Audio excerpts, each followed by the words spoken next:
Welcome to the Mystic Syndicate's A Princess of Celene, a Dungeons & Dragons custom content podcast.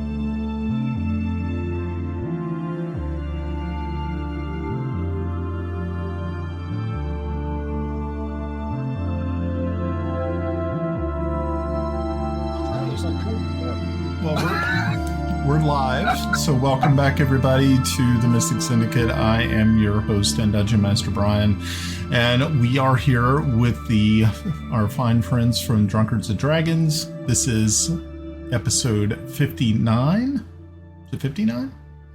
Yeah, it seems like 59's right. Of A Princess of Celene, a custom content Dungeons & Dragons 5th edition campaign. And as always, we like to start off our evenings with introductions.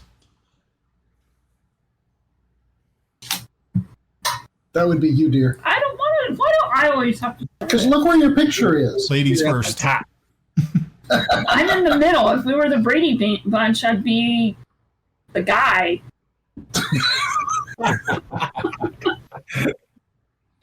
Well, I'd be Alice, so. Melinda, I play Grenna Babbleboots, a ranger Of undeterminate race. with a companion that's a bear now. You could just say Fae. It would be fine.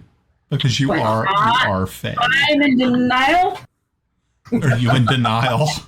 That's beautiful. I'm in denial. Okay. Okay, I am Mike. I play Kiffi Blackhammer, Dwarven Cleric of Fortubo. He's beardless. He can't be a dwarf. He can't be a dwarf. He's beardless. You don't have a beard anymore. You're not a dwarf. Oh, you know what? He's a Peter Jackson dwarf. What?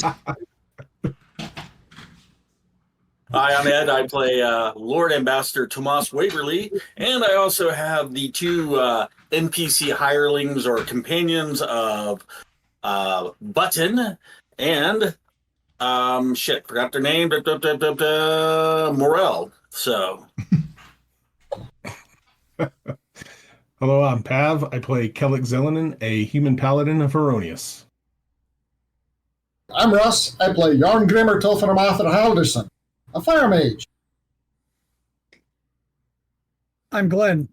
I am a gnomish artist trying to grasp the reasons why, the how, and putting it on canvas. Okay, well, that's pretty good. So, yes, welcome back, everybody, to the Mystic Syndicate. Again, it is great to have people watching. Oh, hey, I wanted to mention this. It seems as though over the past week, since the last time that we played, we got 4 new subscribers on our YouTube channel, which was extremely sweet of them. Nice. The podcast has been really, really popular in places like California for some reason. Not sure. I think we had six downloads from there. I don't know if it's my sister. I mean, it could be. I mean, she might. I don't know. She hasn't ever said anything about it, but I'm kind of thinking it might not be. A few from Britain. I think we had 1 or 2 from India, which I was kind of surprised at. I think one was from Greece or something. New Zealand threw in one. I was kind of like, whoa, okay, this is pretty sweet. How often do you get to, get that sort of reach? So I think there was like one in Norway or something. I was like, hey, this is pretty cool. So Are we getting close to like being at cons and being interviewed? see, what I think would be really fun is if we got invited to a con, because a lot of us have never actually met, and I've never met any of you all in person. And I would love to be able to actually sit down and like actually have a meal with you guys and just laugh about shit. So, yeah, for those people who are putting together a con out there, if you ever need just people to, I don't know, hold down a booth. Random entertainment. Yeah. Random entertainer number 4. If we did go to a con, Brian, I'd run a table. I've started inventing a new game. Okay. It's called Retard, the role-playing game. It's RE:TARD. And it's about guys that travel through time and fix blunders. It's a cross between Bill and Ted and GURPS. And it's called Retard, the role-playing game. Actually, that sounds really funny. It's Bill and Ted and Time Bandits on acid. So it's in reference. It's reference TARD, which means Temporal Anomaly Repair Department. And they travel throughout time and fix temporal anomalies. I love it. That's pretty cool. I'd be careful. Get the movie rights before they get sold or taken. Yeah. But this is the one where we can't have our names associated. You mean like we just brought it up with all of our faces on camera? Yeah. Well, I'm talking about that one particular module. Oh no! Oh no! That's no. We can't do no. We don't talk about that. No, that's denial. If it worked, I was going to create a gaming company and call it Offensive Gaming, so you know what you're getting into before you even start. So, but there is a module that involves the other game where you're stopping something that takes place, or trying to.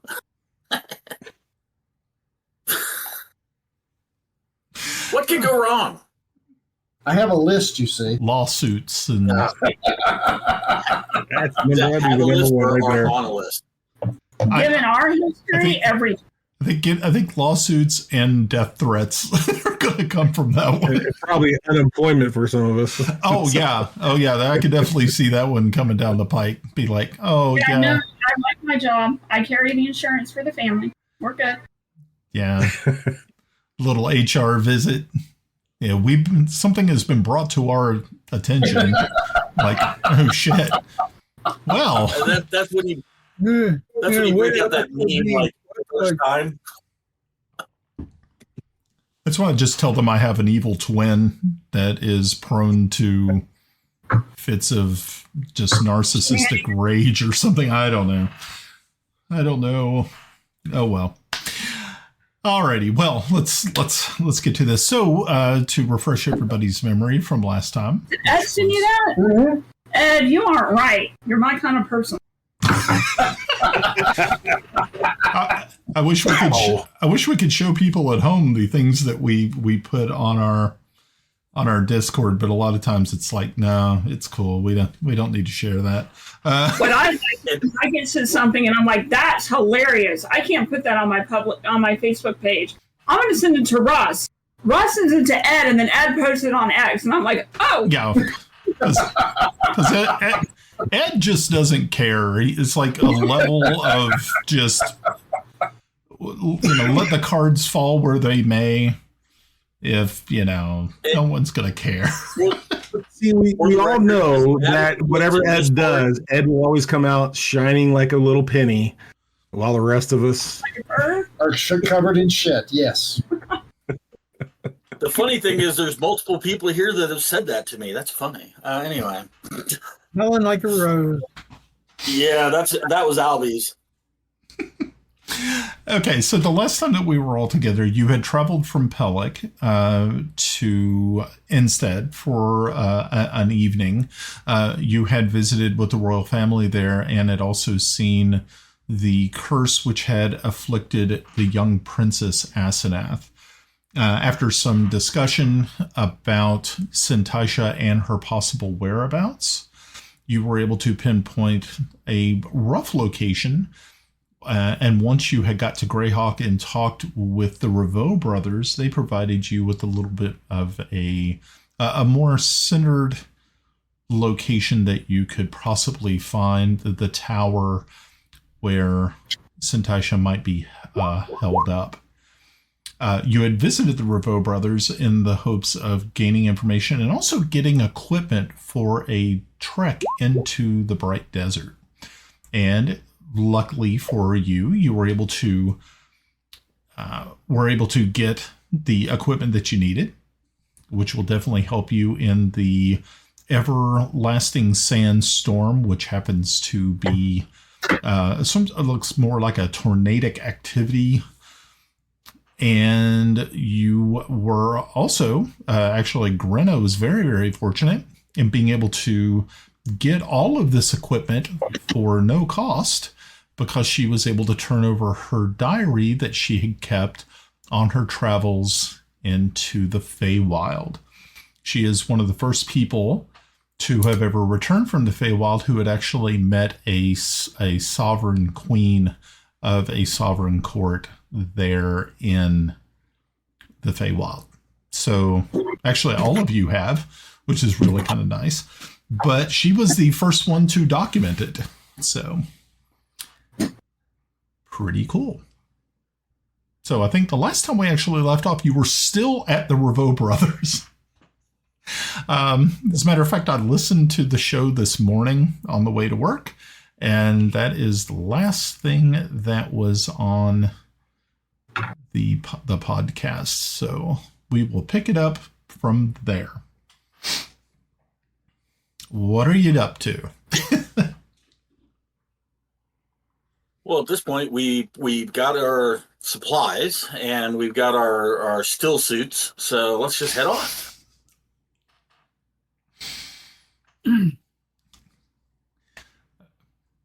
So is everybody in agreement? I guess the question with is, mm-hmm. Yeah, but how are we getting there? Can we get a flying ship?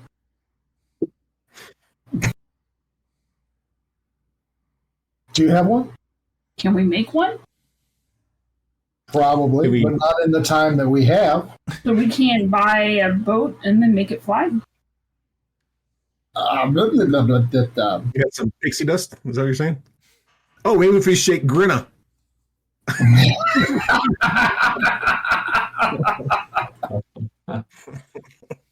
You may not like when it comes out. Not gonna be like no Twinkie. Well, we could call her the dragon. I think our best bet is to see if there are any known teleport coordinates in that area. So we go back to the library. The Wizard's Library. Yeah, we go back to Citadel. Yarn, did you ever ask if there was any representatives from the Brightlands and located in the Conclave? I don't recall if we. I from what I understand, there are, but there's not many, and they're not necessarily here. So still couldn't hurt to ask, just in case one happens to be visiting. I'll ask at the information station. If there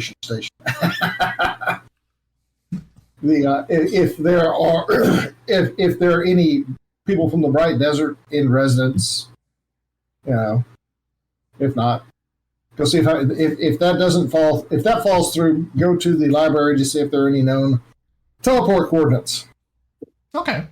So as you all are leaving, the Revo brothers wish you much luck, and they help you pack up all of your items that you were able to get from them for your journey. You step out onto the pavement outside and start to make your way back to the Crystal Citadel. Once you arrive at the Crystal Citadel, of course, once again, you find the kiosk, which is being manned by apprentices. when you see Bilius, the archmage from Sterich, walking over towards you.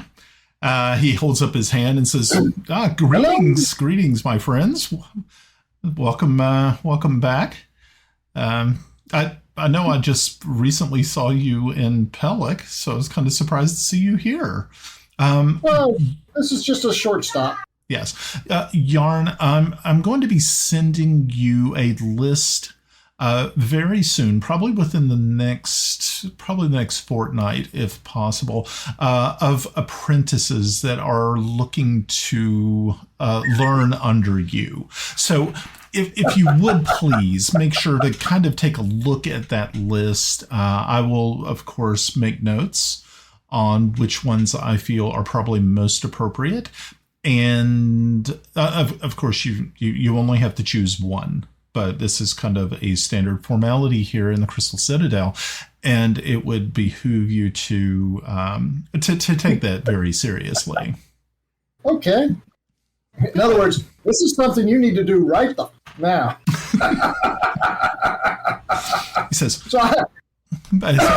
it's of course it's no rush. Of course, I'm going to be putting this list together over the next 2 weeks, so there's no great rush or anything. I don't even have the names yet, but okay. But yes. Since you're here, question: We're going to the Bright Desert. Not one of the most hospitable places, but I'm sure you have good reason. Yes, we do. Would you happen? There were the two cities that were equidistant from the tornado. I asked Billy if he has teleport coordinates, just on the off chance for either one of those places. He says, I have actually never been to the Bright Desert, but I can introduce you to a person who definitely has been, and I know is in his office at this point in time. His name is Igor Neeve. And Igor Neeve is... he's a strange fellow. He's not a court wizard. He's mostly like what you would consider a vagabond wizard. He just goes and collects teleportation locations. An interesting fellow. I think you would probably like to meet him. Yes, I think I would. Yeah. He is a person who has spent probably close to the last 400 years collecting locations. Wow. With a name like Igor, please make him talk like the guy in Armageddon. I'm the only Russian wizard here. I'm the only one qualified.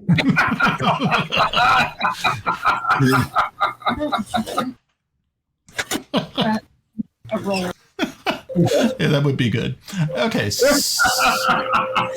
It's time to move donkeys. So, Brian, yes, and Brian, there's your movie reference. Anyway, okay, I kind of figured there would be at least one. Okay, so here I was going for young Frankenstein. Frankenstein.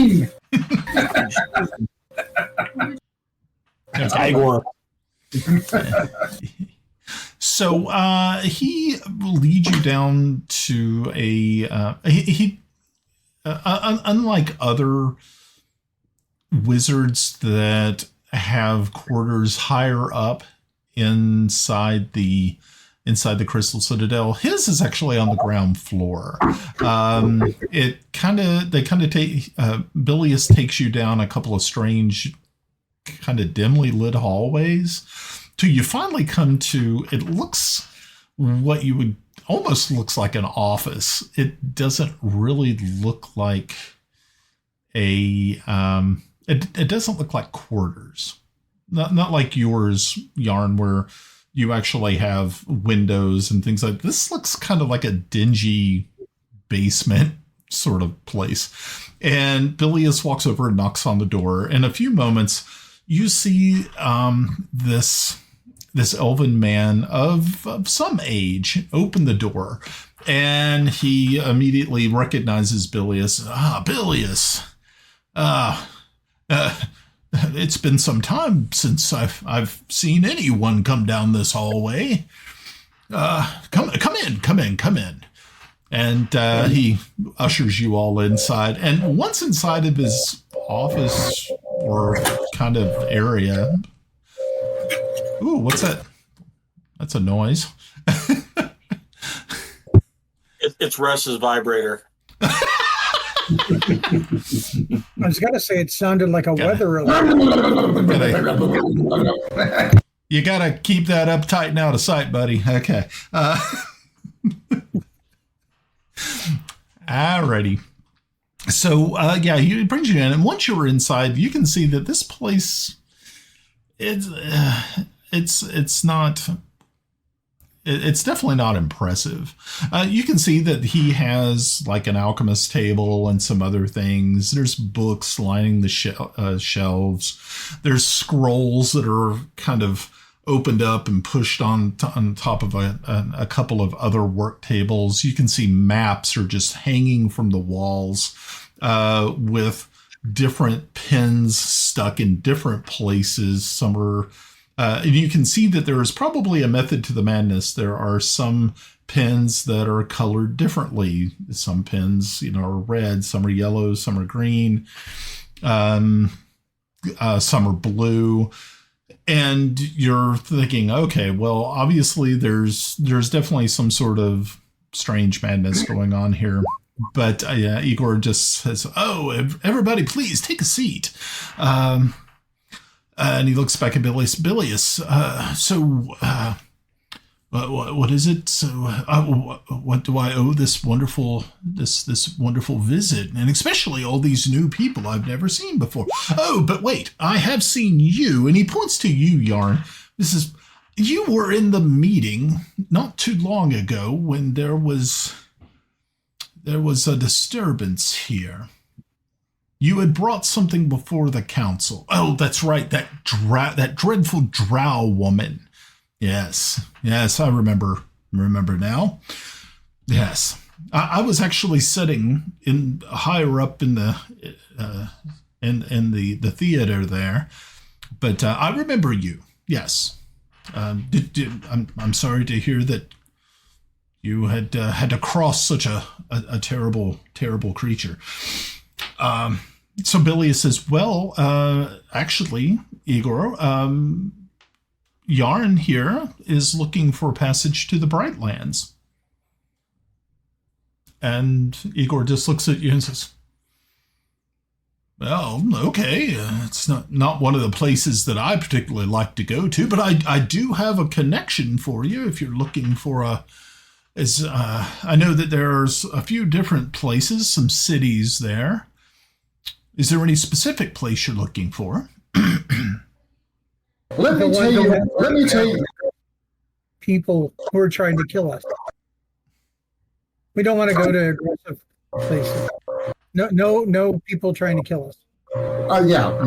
We've had a lot of people trying to kill us lately. Let me tell you the area that we're looking for, and see, and perhaps you have a place that would be close enough for us to get there.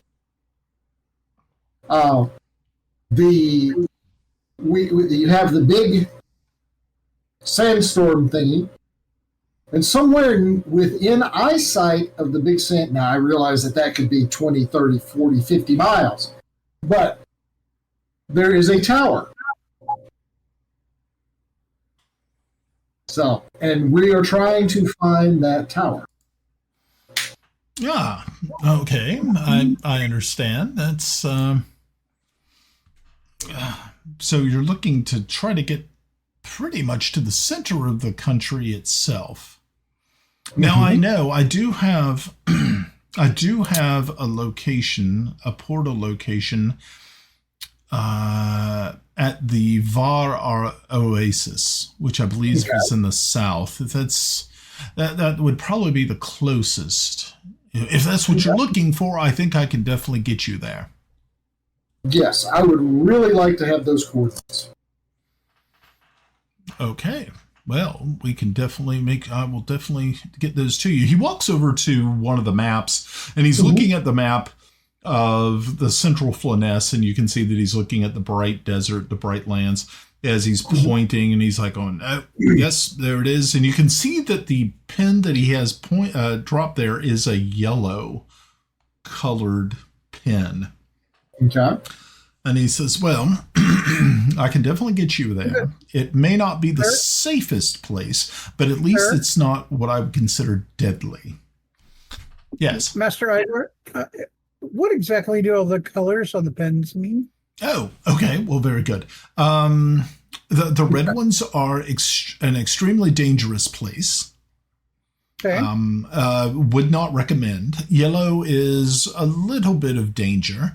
Green is, of course, a good place. There's nothing wrong there. You can easily just come and go as you please. And the blue one is something very interesting, because all the blue ones, if you look very, very carefully, are underwater locations that I have made contact with the mermaids and nereids that live within those confines.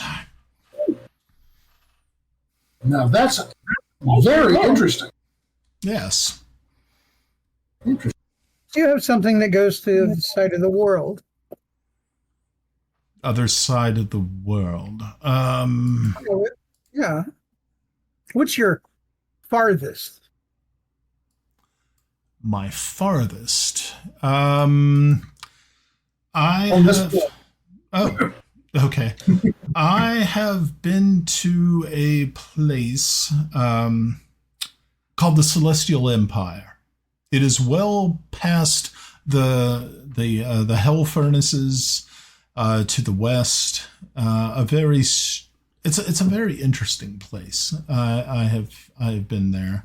I would not recommend it. It is quite it's what I would consider a place that they're not very open to outsiders.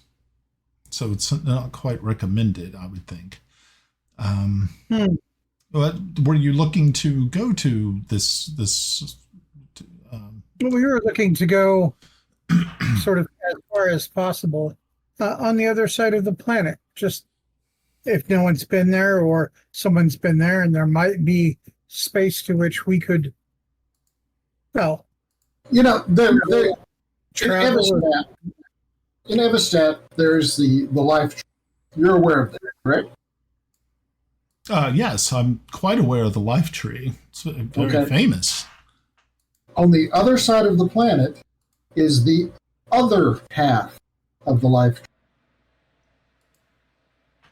Correct. And that's where we're trying to go eventually.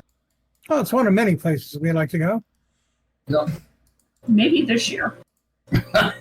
Sometime soon. We do tend to like our side quests. You guys like? I'm going to pull out a bit of paper and start some drawing. I'm going to recreate his map while we sit here and talk. Okay. So he continues on, says, yes, that's the furthest place I've been is to the Celestial Empire, which is very, very far to the west. But you are looking to go to the Brightlands, and when would you like to make this trek?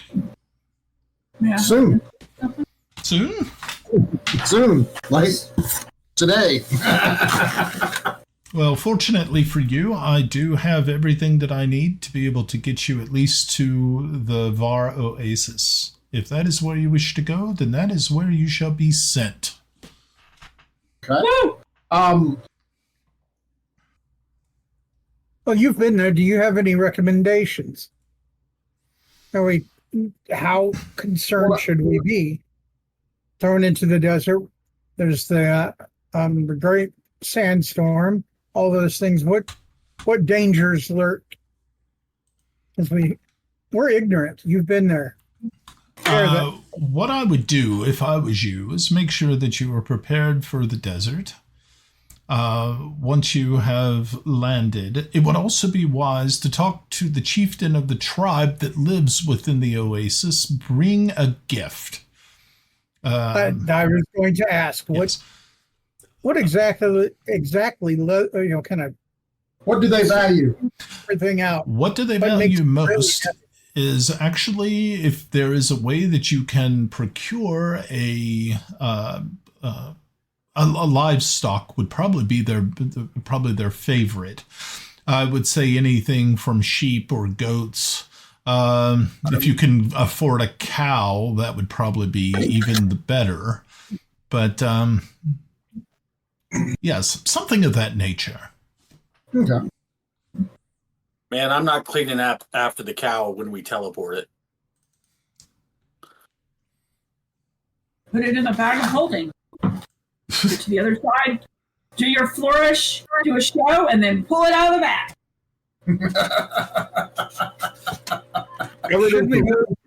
Should we go as far as getting like a bull and 2 heifers? I don't see why not. Okay. Tomas has animal handling. I do. As do I.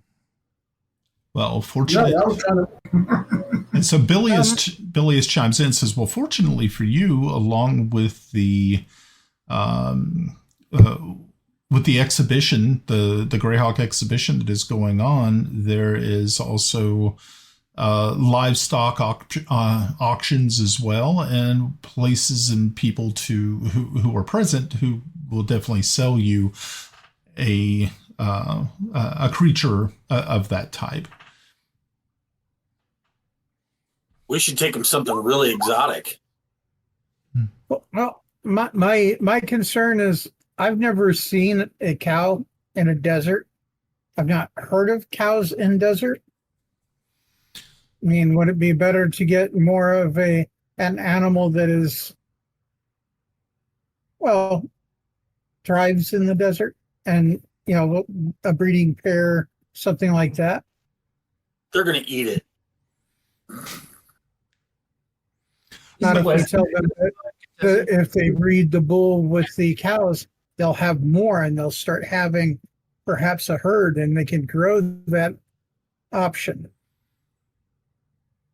Yeah, you also have to think this is an oasis, so there is irrigated land, and they also just are not going to eat these animals. Most likely, like you said, they're going to raise more of them so they can sell to other tribes. It's pretty important. You would think that in a desert, of course, water would be probably very, very important, but they have water, so they're good there. But food and the ability to take to use food as currency to make them more wealthy, that they would definitely want livestock other than gold.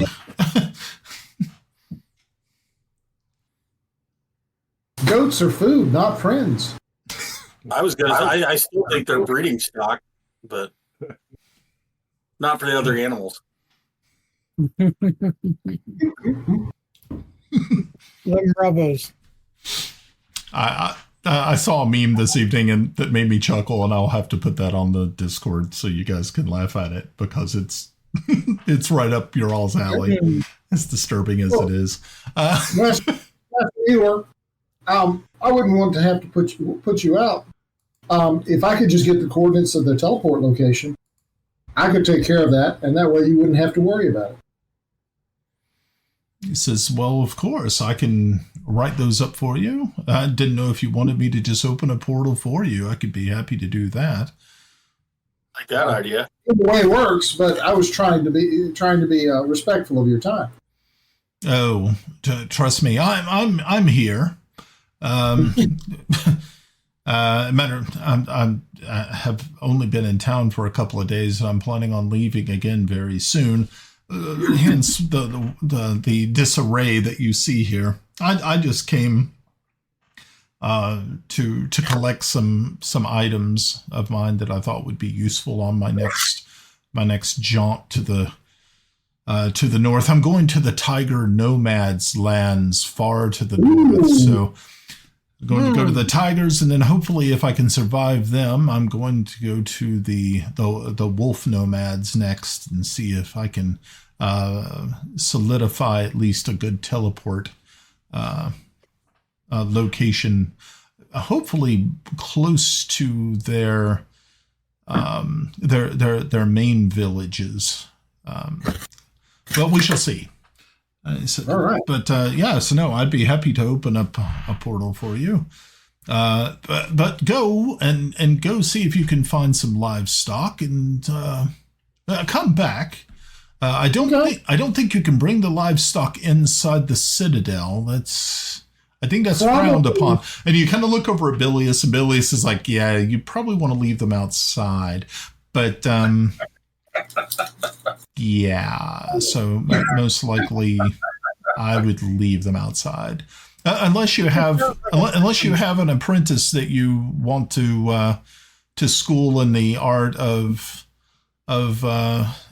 fecal matter disposal, but no. We have an artist for that. We have a special way to do that. Guys, just keep sweeping the fecal matter into the bag of holding. More for the bag of holding. Yes. Oh, for the poop god. That's going to fertilize something really well someday. Yeah. It's like, what are you guys going to do with that bag of crap that you've been carrying around since? We were going to dump it on the army, but I think we're going to find someone really nice to give a present to. Someone's going to get it. Well, that's good. Okay. So, Tomas, you're going to go off and get us a cow, right? Why am I getting the cow? You're the Lord. You're the one that has connections to the land. Oh my gosh! I got to do everything for you retards. Hey, Tomas, I have a question. Do you have any of those vouchers for the pizza that DiGiorno, I think it is? Vouchers for a free one? Like in real life? No. Actually, I had a better idea, but that's okay. I was going to give one to Igor. Igor needs it. You can buy one. They're not expensive. Shit. Just need Shit. Douchebag. Give it so that we can get good fortune and do all the right things and help and maybe feed a guy who's going to do us a favor.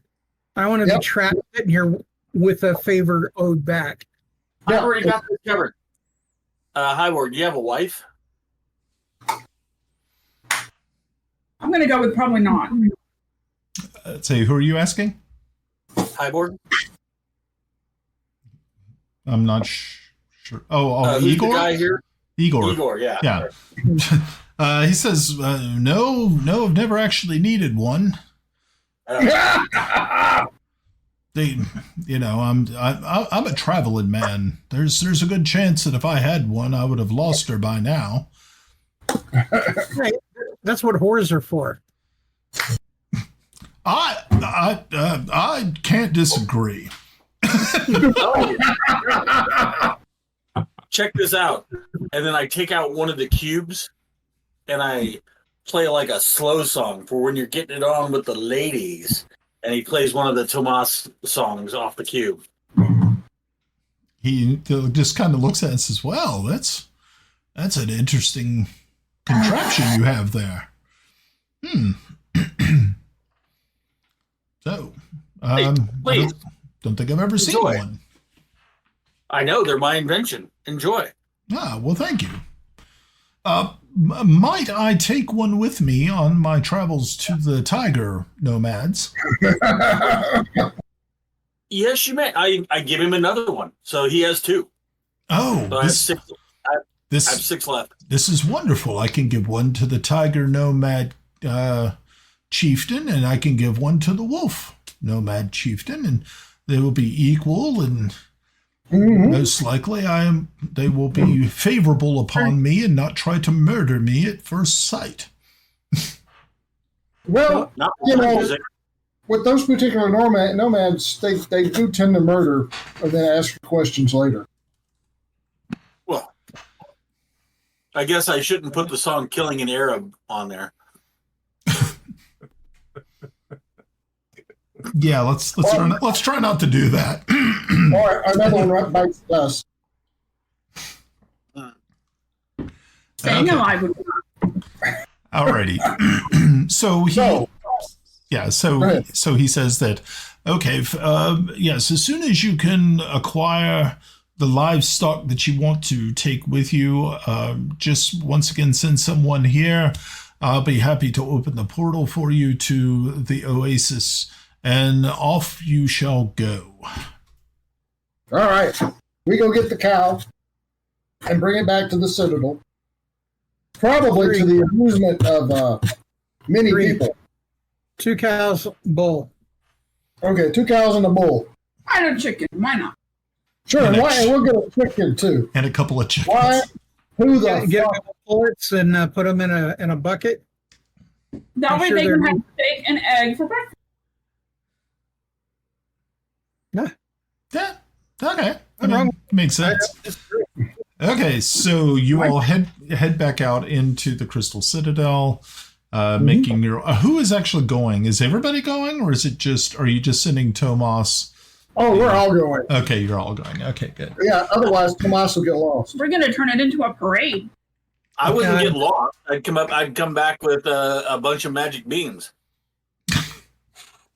Probably. He would certainly mess it up. No. Is that what you call them? Magic beans? That's what your mom called them. Damn. Damn it. Sorry. Sorry, Russ. I know I'm not supposed to do your mama jokes. Have it. Oh, Lord. Okay. So, yes, you make your way back out of the Crystal Citadel, and you start to make your way towards the castle there in Greyhawk, where the royal family lives and where the exhibition is right now going on. As you get closer and closer to the castle, you can see that there are more kiosks set up along the sides of the thoroughfare there. You can see that there is all types of different sort of gadgets and things being sold. You see there are gnomes there peddling strange mechanical devices. Grenna, every once in a while, you see that there are a few different vendors that have a lot like the sidearm that you carry. I believe you have a pistol sort of thing. You see that those are becoming more and more popular.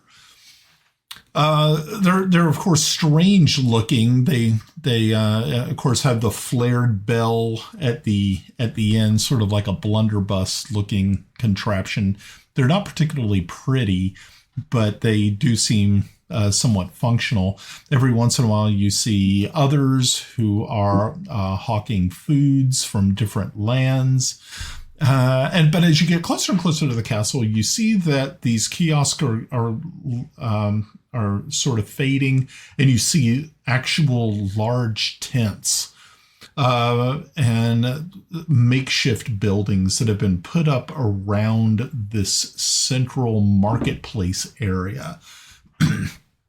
And once you get to that marketplace area, as you look up, you see that someone has built an airship, and it is right now moored directly over the castle itself.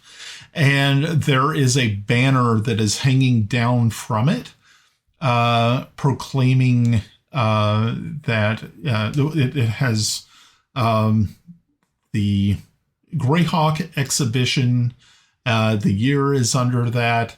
And you can see it flapping in the breeze as people are on the ship are waving down at everybody below and throwing confetti and stuff of that nature. And it's just like a really crazy sort of thing to see because you've never actually seen a ship like this. No. You can see that it looks like just a regular ship, but the sails have been replaced by this gigantic sewn together leather bag looking contraption that's floating above it. I think we need that for the desert trip. Nope. I'm actually looking at it, and do I see anybody I recognize?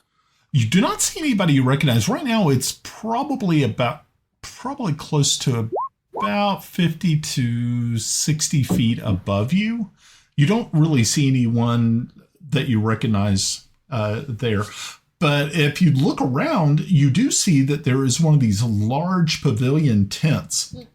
And on this large pavilion tent, you see your family crest on there, Tomas. That's what I figured. Go ahead, Albie. Yep. I was wondering, even though it's 50, 60 feet in the air, are there ropes mooring it to the ground, or is it somehow maintaining its position? They right now they are mooring everything to the wall there of the castle. You can see that there are guards and people who actually have control over these guidelines.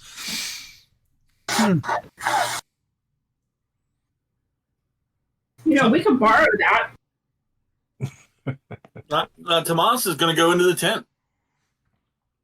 Okay, so Tomas, as you kind of pull the tent back and you walk in, you can see that it is lit faintly with like small lanterns. But as you sweep that open, you can see that there are people who are kind of lined up in there who are getting information from that. There are tables that are set out and there's like pamphlets, and you see that there are one thing that's really interesting is it looks to be some sort of alchemist setup, and you see a wizardy looking sort of fellow. He's got a scraggly beard. He looks to be of a gnome, actually. And he's standing on the table talking about what is going on. But behind him, you see a very familiar face, and that is the face of your dad. And sitting next to him is your mom. And they both look over as the tent flap flies open and spots you. And both of them stand up at the same time. The gnome, who you're not familiar with, does not stop his presentation, but just continues on, going on about how he is taking this cylinder of gas and he is running it through some sort of beaker system. He's got some, different glass lab equipment here. I'm not familiar with all the cool lab stuff, but even though I, took it in college. Something about pipettes. I don't know. But he just keeps on going on with his spiel. But the your parents start to make their way past the tables and over to you. And as soon they stand there in front of you, because they have not seen you in a very long time. And the last time they saw you, if you remember, you still had the scar that you had received from, I believe, the goblin fight, which was like, that was a long, long time ago. And so your mother and father just kind of freeze, look at you, because like I said, they're kind of surprised. They know it's you, but you don't look the same. They had gotten so used to the scar. And then so finally your father breaks the silence between you, and he says, Tomas, it's Father. been so long, my son. And he actually walks over and he hugs you. He just gives you a big hug as your mom walks over and places her hand on your shoulder and leans up against you. And he pulls you back for a little and takes you and said, my boy, it's been so long, and your scar is gone. How did you?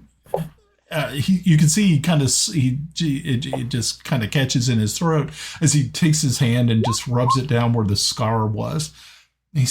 And your mom, your mother is sitting there, and she's just actually, you can see tears welling up in her eyes.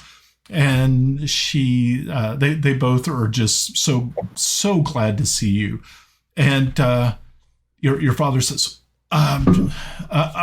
we have been trying to contact you, but you seem to be very elusive, my boy. Everything. Well, Father, being an ambassador to the realms is a hardy task. So it is. I can sense that it is hard to reach me at times. Yes, but everything you see here in this tent is because of you. I kind of look around for a moment and say, "Is anything on fire?" No. They chuckle a little bit, and as you can see, it said, "No, of course not." But when you sent news of the Rushmore and the gases found within, and your travels through that land, at first I was skeptical. I was, truthfully. But then I started to talk with your brother, and we talked a little bit about making our own way to the Rushmores. We found this gas that you were talking about. We contacted some friends, started to find ways to be able to take to mine that gas and synthesize it into something miraculous. He says the airship that floats above the exhibition, this is the same gas that you and your friends discovered is the thing that keeps that wonderful ship aloft. You're a genius, my boy. Well, I thank you, Father. I'm glad to finally gain your approval. And it is that airship that I've come to inquire about. He says, well, yes.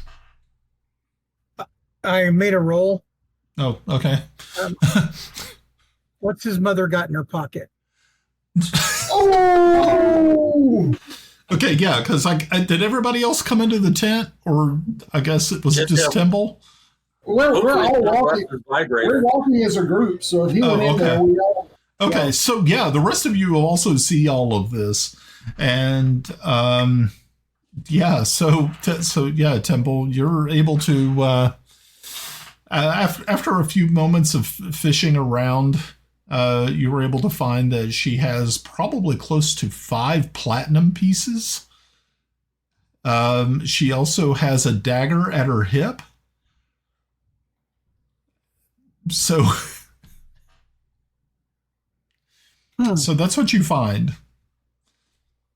She doesn't really have pockets. She has like a pouch, like a belt pouch, which is standard. I'm going to keep 2 of the platinum pieces. Okay. Okay. I then will get her attention and go, ma'am, these just fell out of your pockets. They were laying here on the floor, and hand them back to her. And of course, Tomas hasn't taken the time to introduce me to his parents. I'm Timble. Yeah, they look at the rest of the group, and it's like, Tomas, you have brought your friends with you. Are these the ones who also were in the swamp with you at that time? They are. They're my companions and fellow guardians of Greyhawk. You can see Tomas's dad shakes each of your hands in turn. You can see Tomas's mom says, "Oh, well, thank you so very much," and she pockets all but one of the platinum pieces, and she says, "And for your honesty, I will give this to you." Yeah, I can't take that. That's a friend's mother. That's just having finally met you and his father. Well, that's more than enough. So she says, "Well, that is very, very nice. Tomas, you have such nice friends." Yes, mother. Yes, mother. I actually rolled an 18 on insight. Is he bullshitting? Oh yeah. Oh, roll a deception check there. No, you're okay. Huh? I'm just trying to get it out of the way. Okay, you're not. You think he is being completely sincere. I'm blowing it his way, letting him know. No, I'm bullshitting. Okay, that's fine too. Okay, cool. So, Father, how airworthy, and I believe the correct term would be airworthy, is the ship above us? Well, it seems as though it has not went through any actual trials yet. At that point, as soon as he says that, I put up my hand and say, "Well, allow me to be the first Commodore for the Yeomanry, a landlocked country, and I can be now Commodore or Lord Ambassador Commodore Waverly, because we would like to use it for something." Title stacking is just so passe. Well, that's because he has to overcompensate for his. Okay. He says, he's Ben Affleck. He's Ben Affleck. So your father kind of winces at the suggestion. He says, but my boy, this was a gift to His Majesty here in Greyhawk.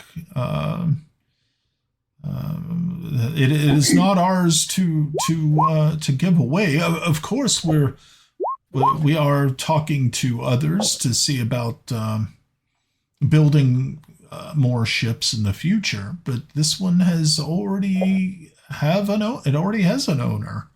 I'm very sorry. How many other ships do we have? This is a one of a kind.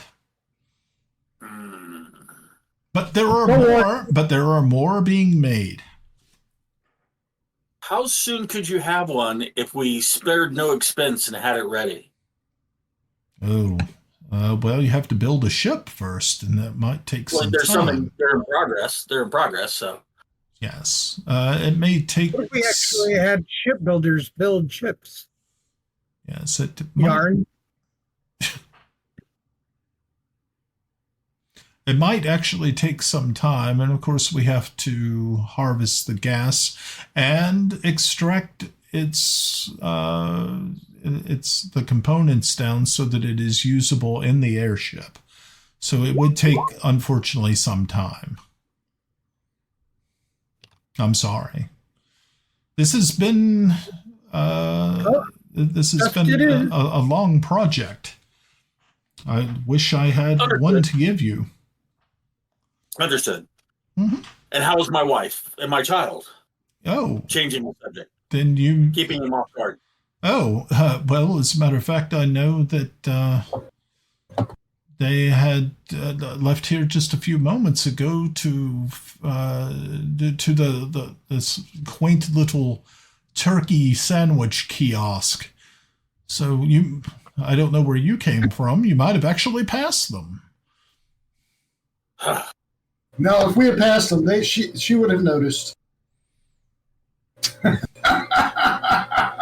after she's we're like a parade her for so long. We're like a parade, trying to sneak anywhere.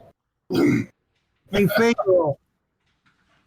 All right, we need cows. Is the Lord Mayor of the Free City of Greyhawk still Neroff Gaskell? I believe so. Yes. Got it. Okay. So you overhear what as you're asking about livestock, a young man who is standing in line watching, or standing in the crowd watching the gnome talk about the extraction process. He turns very quickly and he says, "Oh, you're looking for livestock like cows and chickens and things?" I need a cow. I need a bull and 2 heifers. Oh, that's no, a heifer is just a cow that hasn't had a baby yet. Yes, I'm fully aware of what a heifer is. He says, "Oh, but then follow me, sir, ma'am, gentlemen. I know exactly. My father has a stall not too far away. Has everything that you need." Very You good. make sure it is a bull and not a Gomer bull. I'll leave that to you, Grenna. Grenna, Yeah. I have an idea. Since you're a little Fey girl, could you maybe bring her little Fey baby out of the Fey wilds and pass a Fey Thomas's child into the wilds, and a little swap? It seems to be you and your family's thing. I don't know what you're talking about, Willis. I'm a good little gnome. Here's the platinum. Here's the platinum for your time. Boom, boom. I'm not going to do that. It's pretty devious. Can you put me in touch with someone? But I am very interested in taking the ship for a test drive. Actually, Tomas called over Timble, says, "I need you to write or make picture words on paper for me." He can write. You have better calligraphy. Yeah. Let's go. Picture words. So I'd like to send a letter to the esteemed Lord Gaskell requesting for use of the ship. I dictate. "I write to you with urgency, respect, and cause rooted in shared duty. As you are aware, the yeomanry and the Waverly family recently presented the Free City of Greyhawk with a most precious and strategic gift. The Skyward Vigil, our newly christened airship crafted with cooperation from the finest elven aeromancers and dwarven engineers of the Lord Bells. The gift was granted in the spirit of mutual protection and progress as our realms face mounting threats from within and beyond, and it is with this same spirit that I must humbly request temporary loan or possession of the Skyward Vigil for a critical diplomatic and martial mission. My course now leads to the Bright Desert, where I pursue not only my enemies, but enemies of the realm itself, forces that defy borders, shadow trade routes, and conspire against the sovereign peace. Current geopolitical and arcane disturbances make travel by traditional routes perilous and slow. The airship provides a vital alternative: stealth, speed, and the element of surprise. It's not merely a matter of convenience, it's a matter of tactical necessity.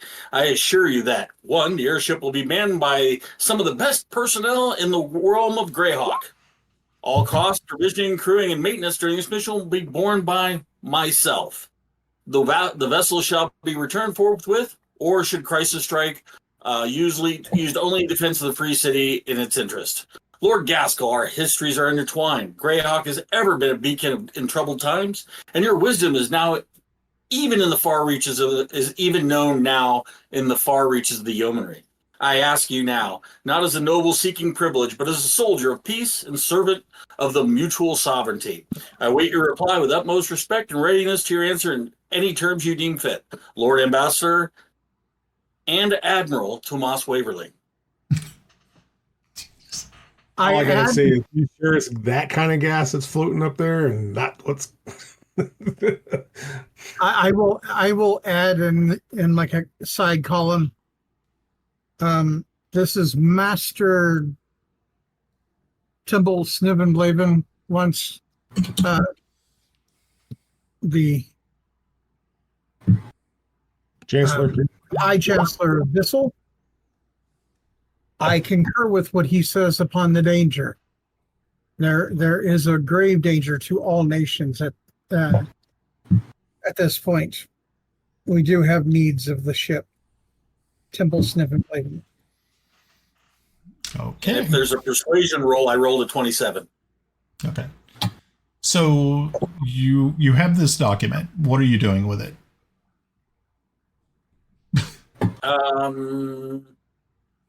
Is my brother here? You haven't seen him yet, but you believe that he may be. After conferring with Timble for a few minutes, and he's jotting down, I give him the gist of the message he's writing down. I said, "Father, is my brother here?" He says, yes, he should be. I know that he was saying that he was going around and looking at some of the other exhibits. You might find him out amongst them. Are you heading off so quickly? Matters of the cosmos are held in sway while we wait. Oh, well, that's disturbing. But what the fuck did you just say?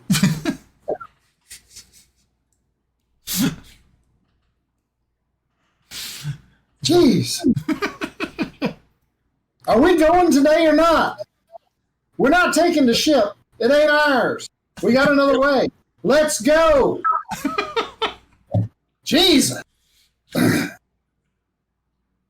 think I feel something in my loins. Oh, that was very good. Let's get the ship. As we head to the turkey stand, I'm going to grab one of my parents' servants. What is it? We're not going to the turkey stand. Okay. So we're going to the cows. Come on, Goomer. Keep your eye on them. I'm going to secure the first vehicle in my air navy, my air forces. So after all of this, after being an ambassador and being a lord, being everything else, you're going to be a Zoomy. Have you ever seen the Air Force women compared to Army women? Conceded. I'll put LCJ up there. Wow. Okay. So, I guess you're going to be following the young man out to yes. Okay. Come on, guys. So, he just takes you probably about a half a block away where you see that there are other tents that are set up. And inside these tents, there are stalls for animals. So he takes you to one of the largest ones. And inside you see that there is a rancher there. Some other people are walking around looking at certain animals. Checking teeth on horses every once in a while, taking a look at the bulls. They have like 2 bulls, a couple of cows. They have like 10 sheep, 14 chickens. There's a lot going on inside this place. And so the boy walks up to this, a fellow with a large brim straw hat and says, Father, these good folks right here, they want to buy one of the bulls and some of the cows. And he looks and says, "Well, hi, folks. Well, so y'all are looking to buy some of these fine livestock that I have here today?" I need a bull. All right, I got a bull right here. An uncut bull. Yep. 2 heifers. Well, I got what you're looking for, sir, right here in these stalls. Very good. And what price? Well, let's see. I can let the cows go for 50 gold pieces each, and I'll let that bull go for 75. Is there something special about these cows? They give something milk. Special about this cattle? They give milk. And they've spawned some. I want to see a bull that can give milk. Well, I said that the cows will give milk, but the bull is not going to give you milk unless I guess you like special milk. I guess. Yeah, you don't want to make yogurt from that. He just chuckles. He says, "So, yeah, that's what I got. I do have some fine chickens here as well, and of course we have all these sheep." That might also be of some use to you. I do have some goats in one of the other pens out back. Yes, sir. And you're muted. I am muted. So while Yarn is talking with I'm going to check out the animals and see if they're actually worth that much. Okay. I do an animal handling check. I don't know if that'll work. I roll 25. Okay, cool. Yeah, so as you're looking at them, you can see that the cows are young, on the youngish side, but they are definitely good stock. The bull is full grown. Like I said, uncut. Everything looks good on him. Are those the only three live pieces of livestock you were looking at? That's all we're looking for. Yeah, look at the bigger ones. Yeah. So after taking a look at them, you kind of figured this is probably not a bad price, especially for the occasion that everything is here. You also see that as you take a look at their hooves and stuff like that, everything looks right. You don't see any abscesses inside the hooves or splits. So obviously they've been taken very good care of. These cows are primarily milk cows, so that's probably not a bad thing. I look at Yarn. I said, I think it's a good price. Okay. So you're looking at 175 gold pieces total for these animals. Okay. I asked if he'll take a draft on Bissell. He's like, well, sir, I would actually rather just have the gold if you got it. We have a dragon's hoard. I'm sure we have the money. Okay. Yeah, you guys actually have probably a pretty decent amount of cash on you. Yeah. So we'll drop 175. Okay. And so I ask, does the bull have a ring in his nose? He said, yes. And he said, I'll make sure that if I can. Did you need them all yoked up? We can provide that as well. I don't need them yoked. I just need them. We're just going to pull them with us. Where are we teleporting from, Yarn? We could just have them delivered there. Well, we're going to walk back to the Crystal Citadel, right? Yep. But we're not going in the Crystal Citadel because we want to get Igor to come outside. Why don't we have him take him over to where the boat is moored, the airship is moored, and then maybe we could use it and haul it up there. Because as much as it would be fun, we are trying to get somewhere quickly. Yeah, so let's go. Agreed. I appreciate your want to fly in such a marvelous contraption, Tomas, but I think time is pressing. Yep, and I don't have enough spells to save your ass when we fall. So, yeah. What? To save his ass? Yeah. Sometimes. Yeah. Kelex is actually going to give a gold piece to the young boy and tell him thank you for bringing us to your father.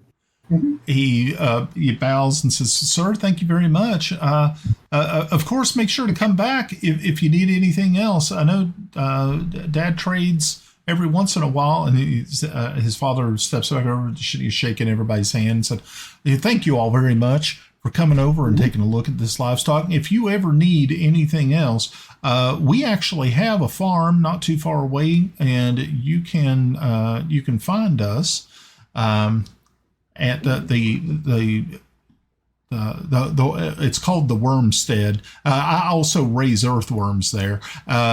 So just ask for the Wormstead, and you can just come over, and you can just and I'll sell you worms too if you want, and you can fish with them, and they're just wonderful. But we just that's what the ranch is called, the Wormstead." What is the largest worm you have? Well, the largest worm we have are large, what we affectionately call night crawlers, and those are pretty good size, and we raise those. Okay, sir. I'm sorry for asking, but what's your name once again? I'm sorry, I didn't even get a chance to give it to you, did I? Well, my name is James, and this is my boy Roger, and we are the Fillins. So this is Roger Fillins, and I'm James Fillins, and my wife's around here somewhere, and her name's Rebecca. And you all just come down to the Wormstead, and we'll we actually have extra rooms if you ever want to stay, and especially if you're looking to buy some more bulls and cows and worms and stuff. I suspect this is a one-time purchase, but thank you. Well, you just never know. Yeah, you might come back and say, "You know what I need? I need a new bull." Out of character, we do have a keep to maybe start looking at fixing up. I like Yarn's face. Yarn's like going, "God." I'm thinking about that poo that I got. All right. We saddle up and head towards the Crystal Citadel. Okay.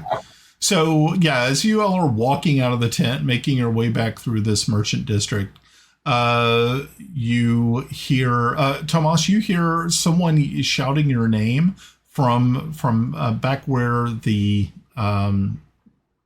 tent where your parents were at, and you see your mother is waving a handkerchief and shouting your name, and standing next to her is Lily, your wife, holding a young child, and you can see that they're definitely trying to get your attention.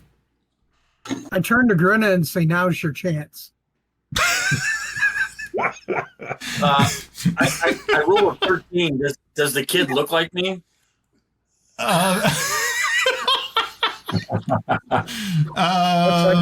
Yeah. It's definitely got that Waverly look going on. So, yeah, has the old scar.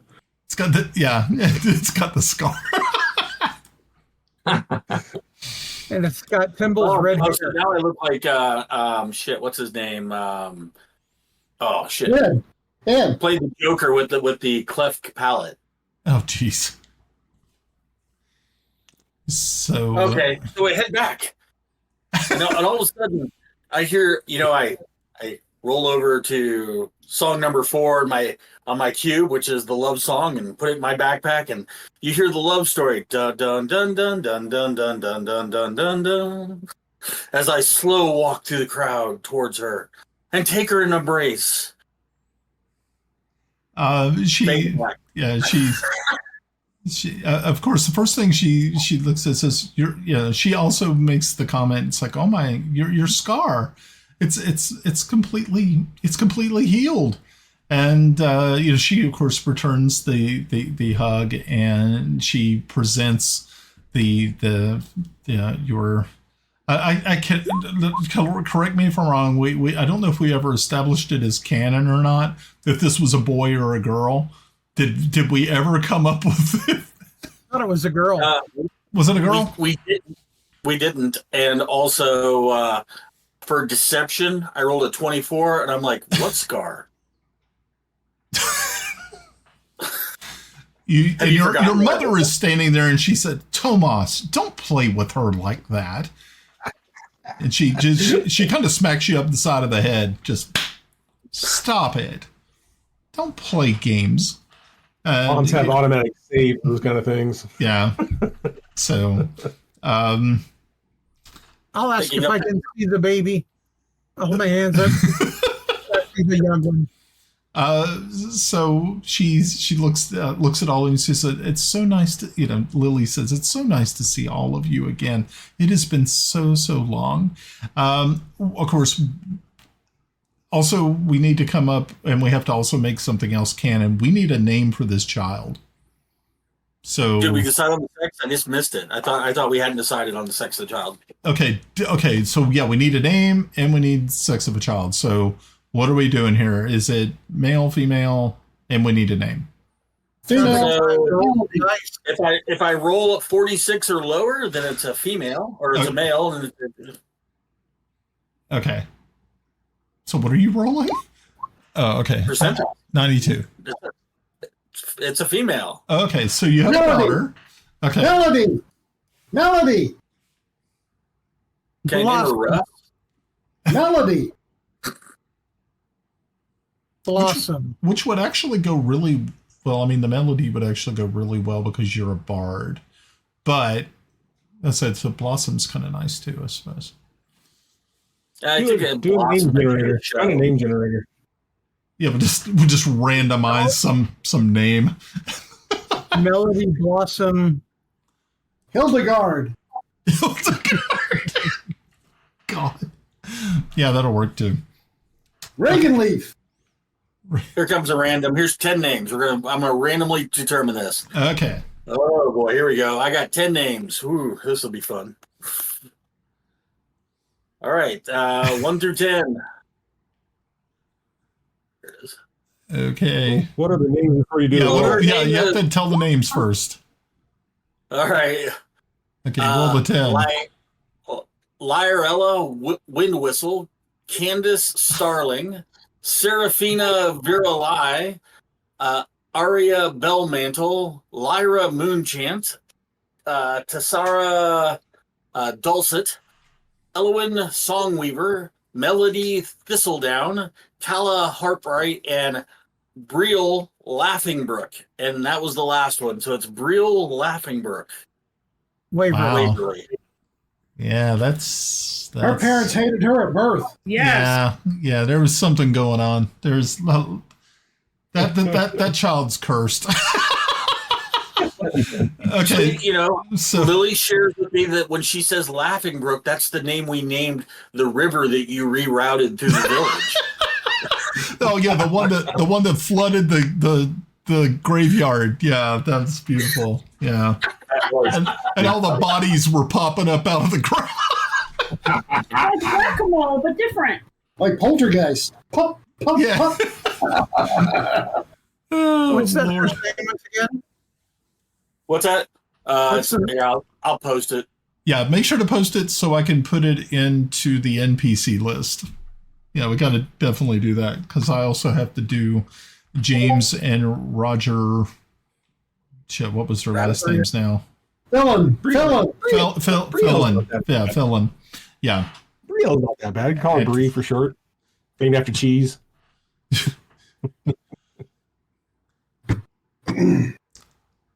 Or Brooke.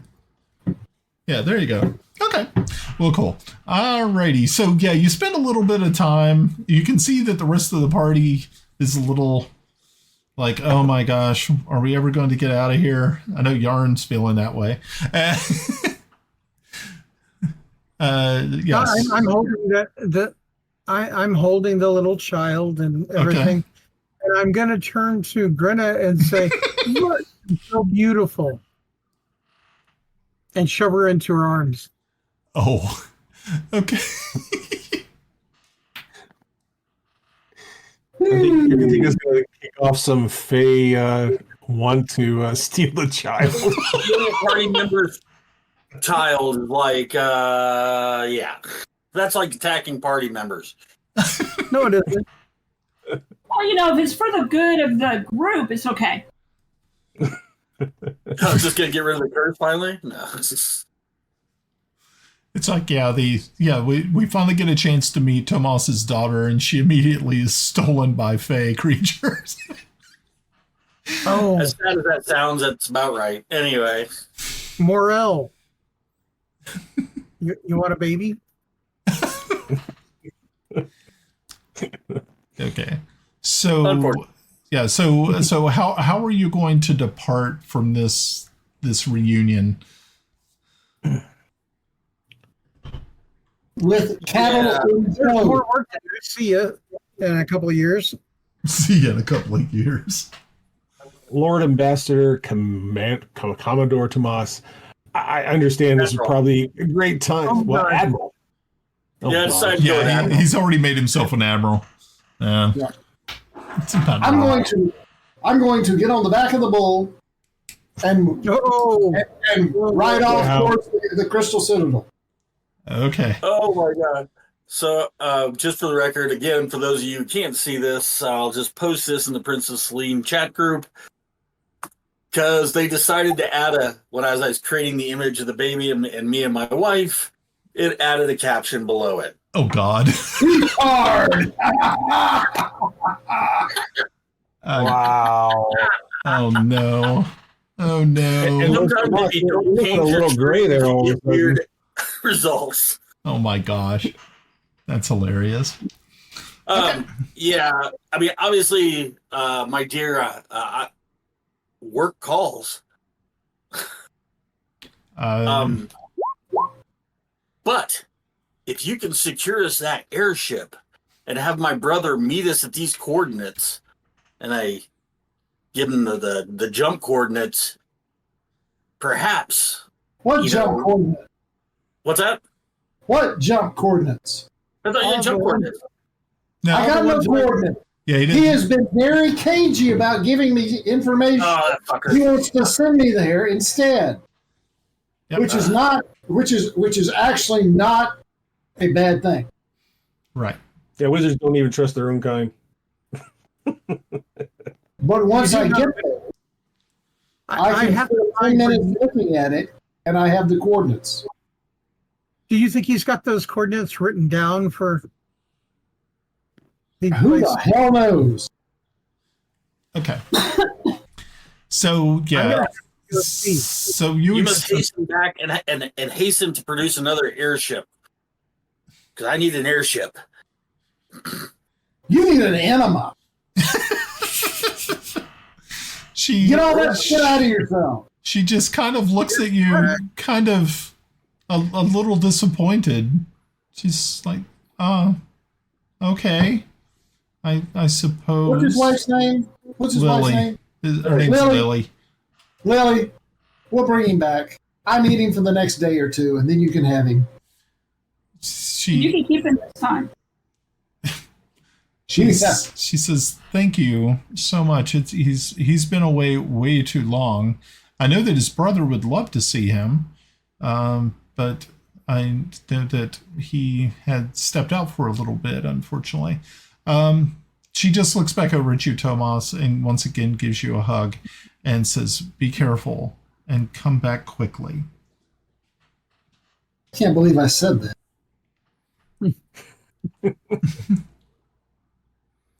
I said I needed Tomas. I can't believe I said that.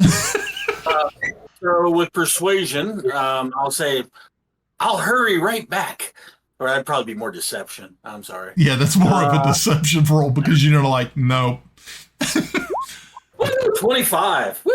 It's like Tomas's main dream has always been to be a deadbeat dad. Well, he's rocking that.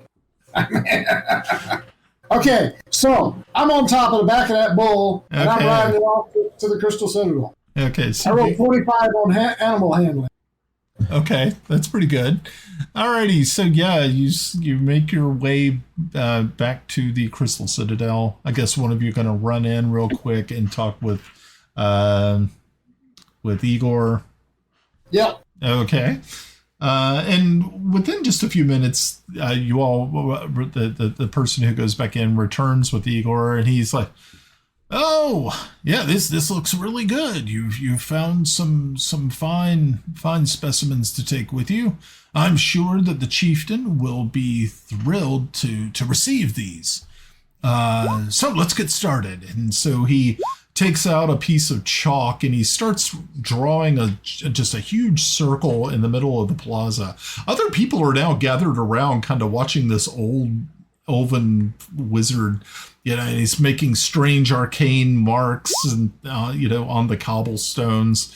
And you hear people are kind of, they're watching, but they're kind of stepping back because they feel that there's something going on.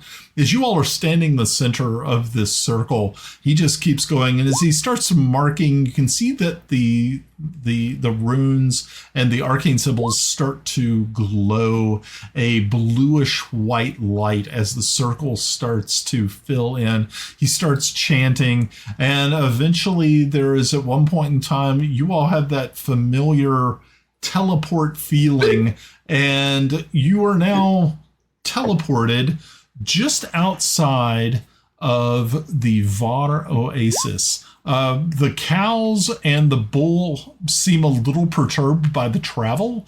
So they look like they're not really too sure what has, of course, happened to them.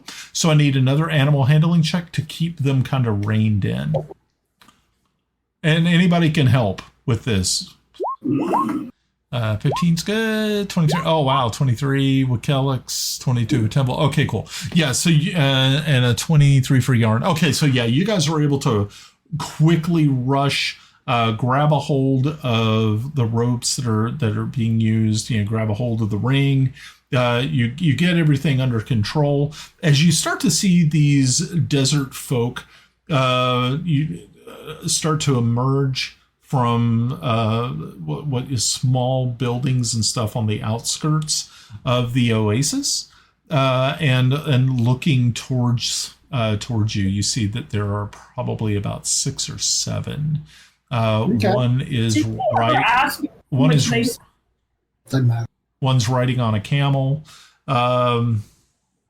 As they start to make their way over to you. And once one of them, the group stays back, but one of them approaches. You can see that he looks to be an older gentleman. He is wearing farmer's clothing. You can see that he's probably some sort of.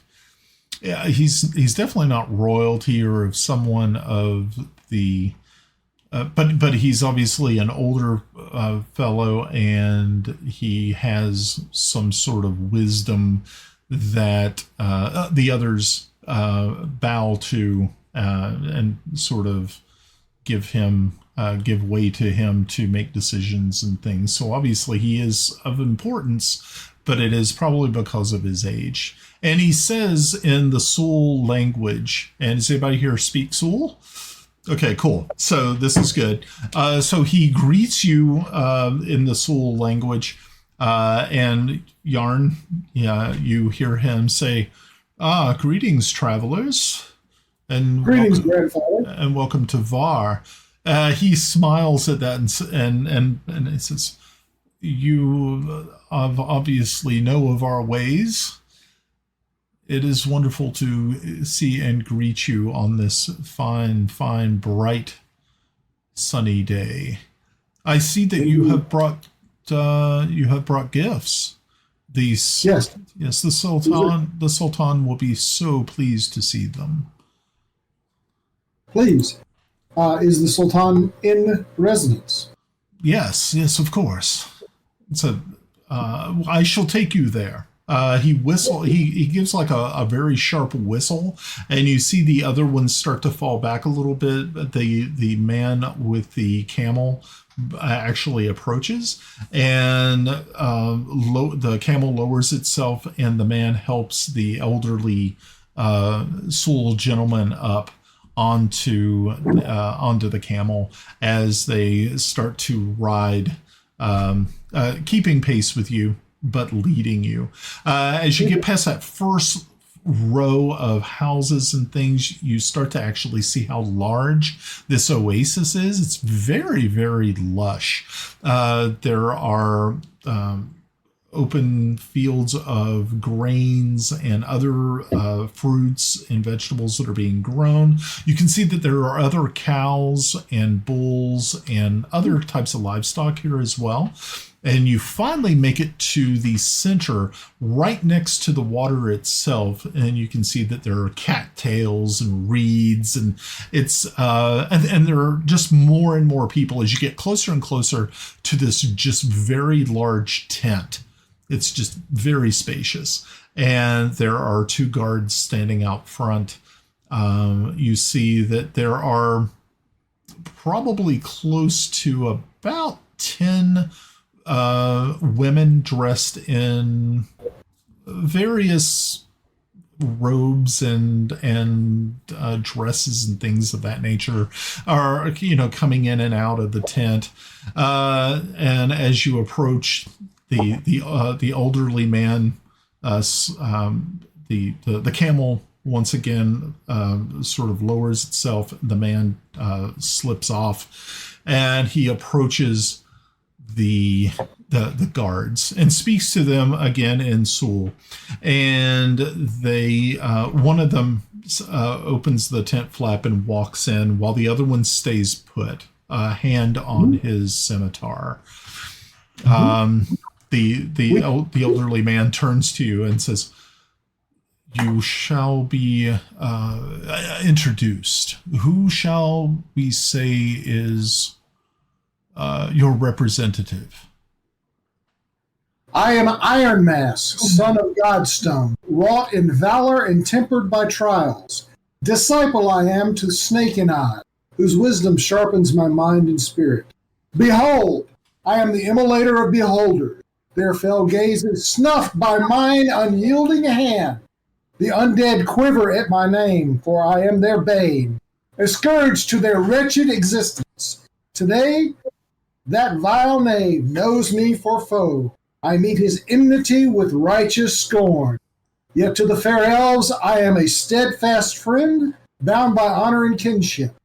Thus I stand afore ye a wizard, forged in fire and fellowship. Hail, and well met. Hear Tomas say, he's a loony.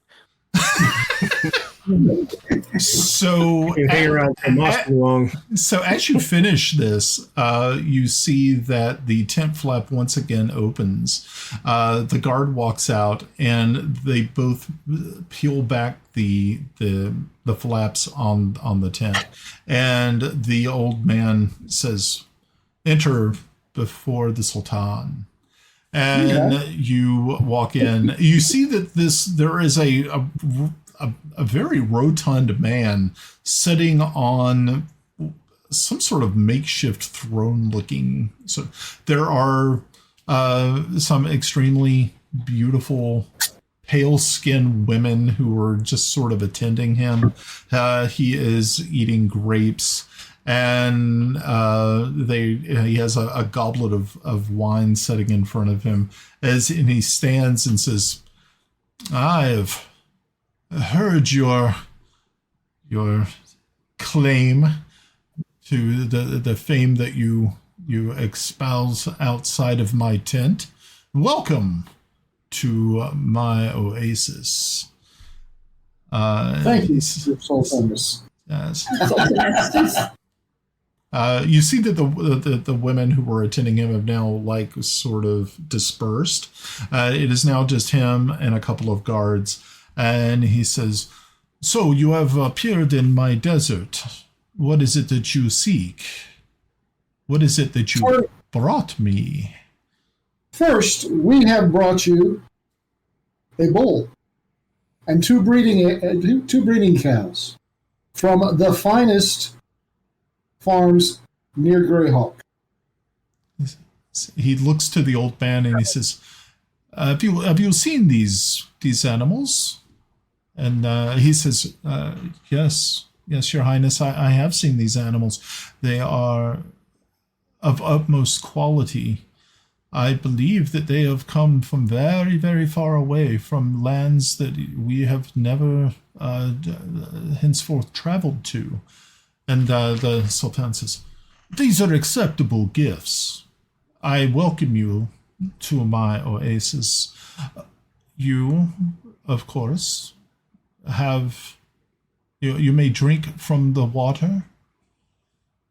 Share the water that we have, we will share with you. The food that we have here, we shall also share with you.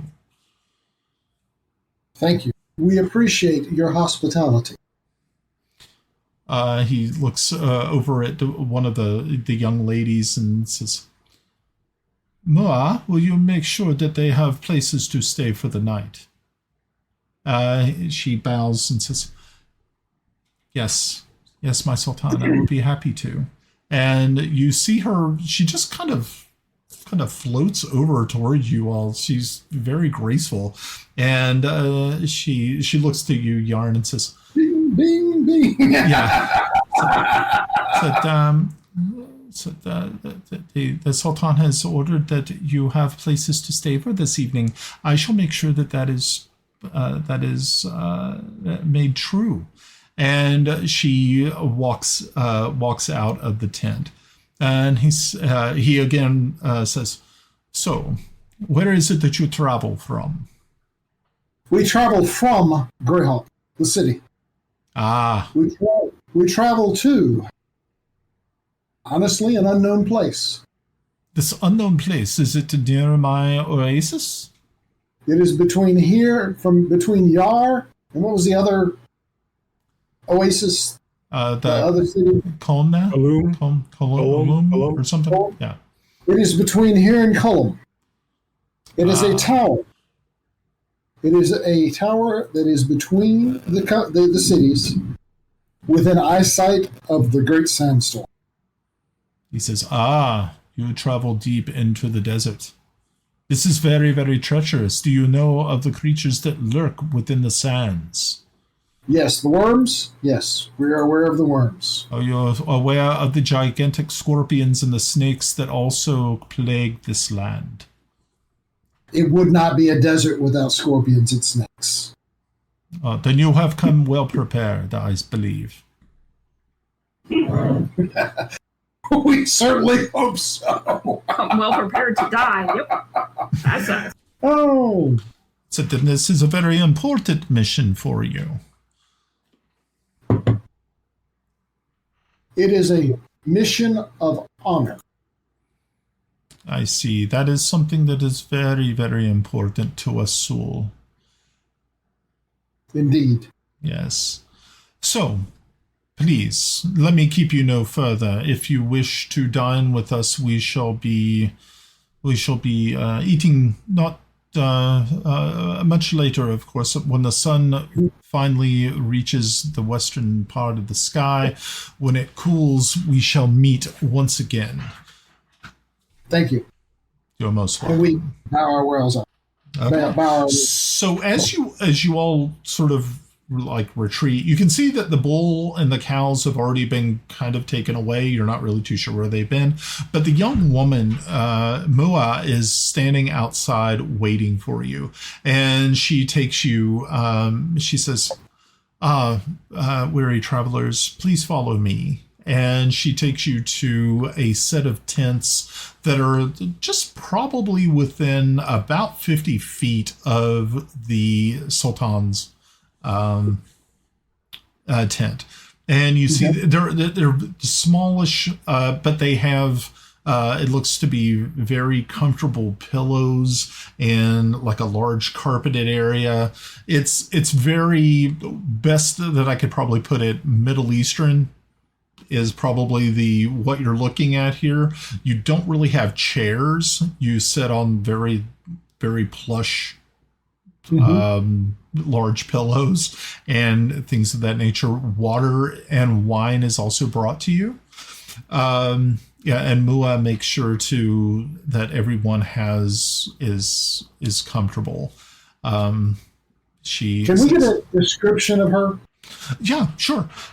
So she is very pale skin. Her eyes are like a light what I would say amber in color. It's not what you would. I mean, like the people of of the north where you are from, Yarn, where they have more Nordic features. These are a little bit different. The sun has, of course, over centuries and centuries but hers specifically, she's kind of pale in comparison to others. She has long black hair that comes to about mid-waist, to the middle of her back. She is wearing sort of gossamer sort of clothing that allows air to flow through, making it easier to sort of live in this desert environment. She's wearing closed sandals, so that the sand does not get in, but you can see that they're very functional for where she's at. Of course, they have, they don't really have to worry too much about it. There are paving stones that they have milled out of the stones that were around the oasis, and they've brought them from other places that they've quarried. So there are walkways, but that's kind of what she's wearing. She has a belt around her waist that has a belt pouch, and you can see that she has a very interesting looking knife that has a wavy sort of blade that it looks to be extremely sharp.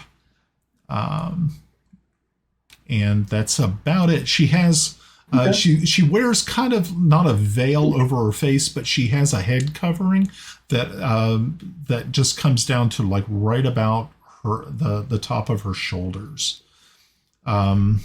But you can see easily that if there was like a sandstorm or something, that she could easily whip that around to cover her nose and mouth if need be. But at this point in time, her face is completely uncovered, and her hair is as well. Okay. All righty. Yeah, I guess we hang out in the visitor quarters. Yeah. So, and it's not too long. I mean, you all have been kind of busy throughout the day. You of course left Instead, and then you went to Greyhawk. You talked with the people there. Of course, you went to the Riveau brothers. You also touched base with Erica at the turkey Talon and Turkey kiosk. Then you met Tomas's parents. You went and bought some livestock. So it's been kind of a busy day. So it's kind of nice to have a little bit of downtime as the sun starts to slowly creep its way across the sky to the west. Eventually the stars start to come out, and you can see it's just absolutely beautiful. There's not a lot of light pollution here. There's not a lot of lights around. So as you can see, it's just a blanket of stars, and it's at this time there is no moon. The moons are not present. I believe there's actually 2 moons in Greyhawk, but you do not see them. They are not present, and so you have a complete view of the sky. It's definitely big sky country, so to speak. Gorgeous. Mua eventually comes and collects you, and you all are brought once again to the Sultan's tent. They have set out a large buffet sort of style things. There is different types of foods, but all the food is regional. It's all stuff that is made, grown, and harvested here at the Oasis. So there's a lot of things you have that you've never seen before. There's grains and things that you've never experienced. But the Sultan says, welcome, my friends. Welcome. Please sit. We shall eat, and we shall talk about your adventures and where you have been and where you are going. All right. Is he still speaking in Soul? He still speaks in Soul. So really the only person who can understand him is Yarn. So Yarn, you have to translate for your friends. I'm translating. Kiffi can understand everything. Oh, that's right. Kiffi has a helm of understanding. So Kiffi, you've heard all of this. So yeah. And so as you all are seated there, he talks of you of the lands that you've been to, because he has been to certain places, but mostly they had been places within the Bright Desert and the Bright Lands themselves. So any knowledge that you bring is wonderful. So if you tell him of your past adventures, of your tales of the war in Bissell, your meeting with the dragon, it's all just insanely interesting to him and his entourage of his harem. You would kind of figure out. Oh yeah. And so yeah, as Yarn, as you're spinning these tales, you and Kiffi are you know, and you of course you were, you know, talking to your, you know, the other people in the party. He just seems to be very interested in what you are and what you're telling him. Very cool. Yeah. And you know, I spend most of my time translating back and forth, so I don't eat very much. Mm-hmm. So he says to you, so tomorrow you head deep into the desert. Do you have, this is a very long way that you go to this sandstorm that never ends. Do you need camels? I have camels for you.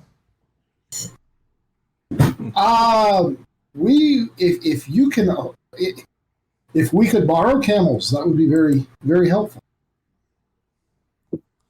I have camels for you. Have you rode a camel before? No, I've never ridden a camel. He's milked a few. I can't even remember the proper honorific for a sultan. I think it's your grace. High Majesty. Your Majesty. I'm not sure. Your grace should work, but your grace. I can't promise that we'll return the camels. He says, I don't understand. Go ahead. But what I can promise is that if we do not return the camels, we will provide their worth to you. He says, this is what I expect from a fellow soul. Always making sure that everything is right. This is good. I will give you camels. I will make sure that you have enough water and make sure that you have whatever that you might need to go forth in your journey. We appreciate it. Yes. Yes, Albie. While you guys are talking, I'm doing a quick painting of the Sultan? Yeah, the Sultan, and then of him gesturing and talking in the bright colors of, you know, the pillows and everything, just that and the meat and everything right there. And at the end of the night, I'll provide that to him. Okay. So, so you're over sketching and making painting, So you went ahead and gave me a 27. That's awesome. So it's like really a masterpiece that you have created. It's absolutely beautiful. And so I guess you'll go talk with Yarn to see about presenting it or trying to get, so how are you going to do that? Well, how do we present it? Exalted One, our artist wanted to immemorialize our meeting, and then he says, "Oh," and I will walk forward and hold it out, and then in hand, and he takes it and looks at it and says, "This is wonderful. Thank you so much. I've never seen such beautiful work. It is a shame that you must leave so soon. I would hire you and keep you here so that you could make picture of everything that we have done here in my beautiful oasis." I have done that work before, and as much as grateful as I am, we have too much work to do, too many things that must be done for the whole of, well, all people. So I understand. I do understand. I know that you must be ready. That we shall wake you before the sun rises, so that you get early start. It make it easy for you. The desert cold can be quite refreshing in the mornings. Oops. Will definitely wake you up. Man, you pissed him off, man. Moss is sitting there plucking on his lute, and he doesn't do a very good job. He was trying to write a song called Soul Man. He's a soul man. Da, da, da, da. He's a soul, but it didn't work. He rolled an 8. So the Sultan just kind of looks over and says, and once again talks to you, Yarn, and says, "What is this sound that assails my ears? Well, I thought we were. I thought you came in peace, but you bring me this affront to my auditory senses." Yeah, he tries. Yes. Yes. His heart is in the right place, but his hands, maybe not. Oh, is he a special person? Yes, absolutely. It just shows once again the soul mentality to be able to try to lift the those who are lower on the stage of life up. I have no idea.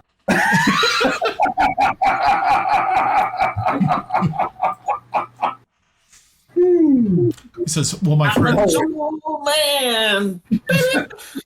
Here's a question: When a musician plays and fails, does he know he failed, or does he think he's doing good?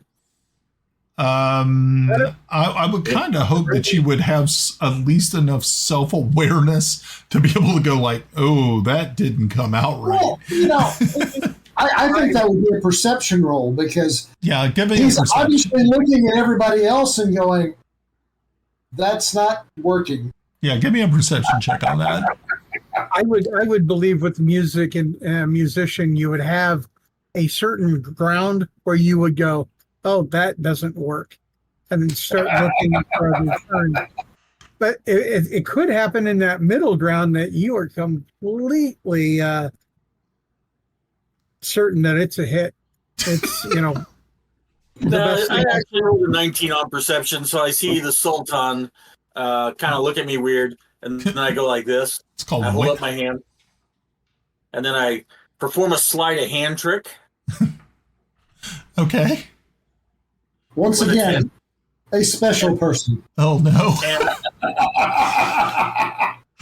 He is trying so hard. He is trying so hard to entertain you. You're insulted. And at that point, then I break out one of the cubes, so I'll have 5 left, and I place it down in front of the Sultan. No. So after multiple failures, Tomas reaches into his bag and brings forth out one of the Bardus Virtualis cubes and places it on the carpet in front of him. And I guess you activate it. And of course, as everybody else is looking, and of course, Yarn is mortified. The Sultan says, "Oh, what is this? Is this some sort of magic?" It is a device. A device, you say? A device. And you're more than welcome to have it. It will play. There are 6 sides. Each side has a different song. This is interesting. You first you come to me and you bring me a bull and 2 cows, and now you present a magical device. I am truly, truly blessed. I have obviously been blessed. The stars above are looking down upon me, and I feel that I have been fulfilled in some sort of way. Thank you, my friends. It is our pleasure. And so I say, Salabim. He says, so I shall, at this time, I must leave you. I have things to attend to. As you see, he looks around at some of the young females who are a part of his harem, and he says, he looks at Mua, make sure that they rise well before the sun so that they may start their journey. We do not want them to get caught too in the bright morning sun. We want them to be blessed. And she says, of course, Sultan, I will make sure. And so he rises and bows to you and says, good luck on your adventure. Be Thank safe. You, and he takes the cube with him as he walks back. And as he walks back deeper into this very, very large tent, and the flaps close behind him, and you can still hear the strains of the music playing behind as he leaves you. And Moa says, "Oh, my friends, please, it is time. It would probably be wise for you to sleep. I know you have a very big day tomorrow." Indeed. What languages do we have in common that none of these other people speak? I don't think so.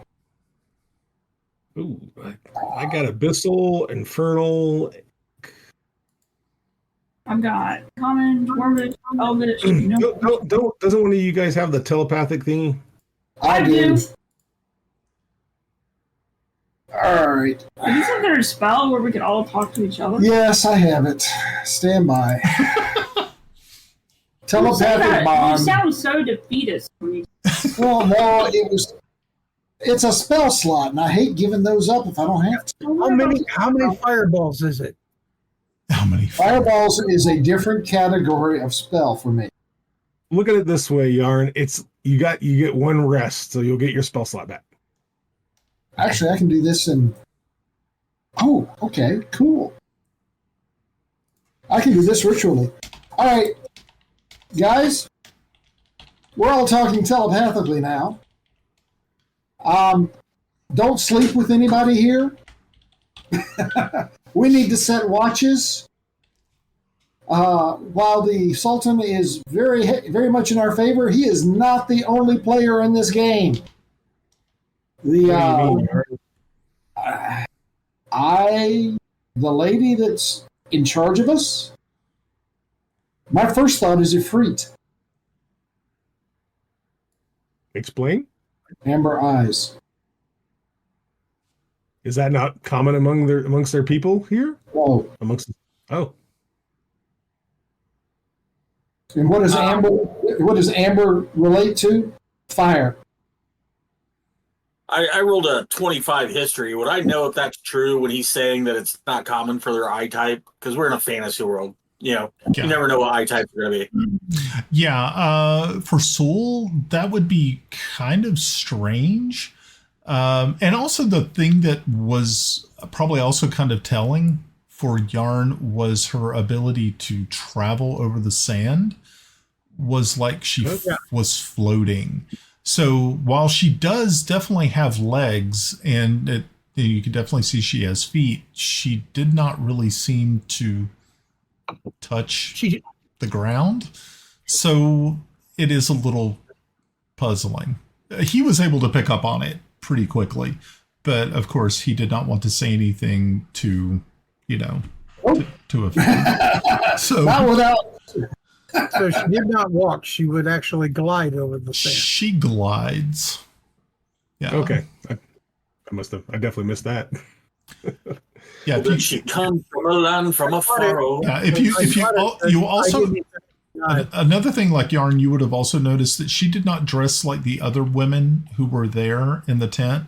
You kind of think that she is probably an advisor or something to the Sultan. She probably has some sort of power, and as an Ifrit, she definitely has probably more powers than most would know. Yeah. And this would probably be her lair, right? Yeah. The desert, this oasis would definitely, if you would consider it a lair for a creature like her. But she did not seem hostile. She did seem not all of Freed are. Exactly. And she may be bound. Right. But I don't know that. There is that. Yep. All right. Well, so we need to set guards. Do we want to? I mean, I don't know. Did they send us to separate rooms or? We have one large tent. Yeah, no. They're separate tents. Ooh. Yeah, but they are all right next to each other. They're sort of in a semicircle. In the center is a fire pit, so that if it gets too cold at night, they'll start a fire there, and it will help heat the sands, and it'll heat the sands of the tents, so that you do not, freeze. Of course, they have blankets and things of that nature, so you're not going to be uncomfortable. I'd rather one tent. Damn. Yeah, y'all are in separate small tents. Or doesn't our Tomas have some kind of spell that we call some hut of his? Bet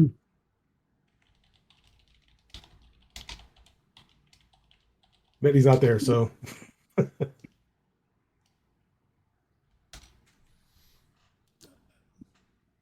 What was the question?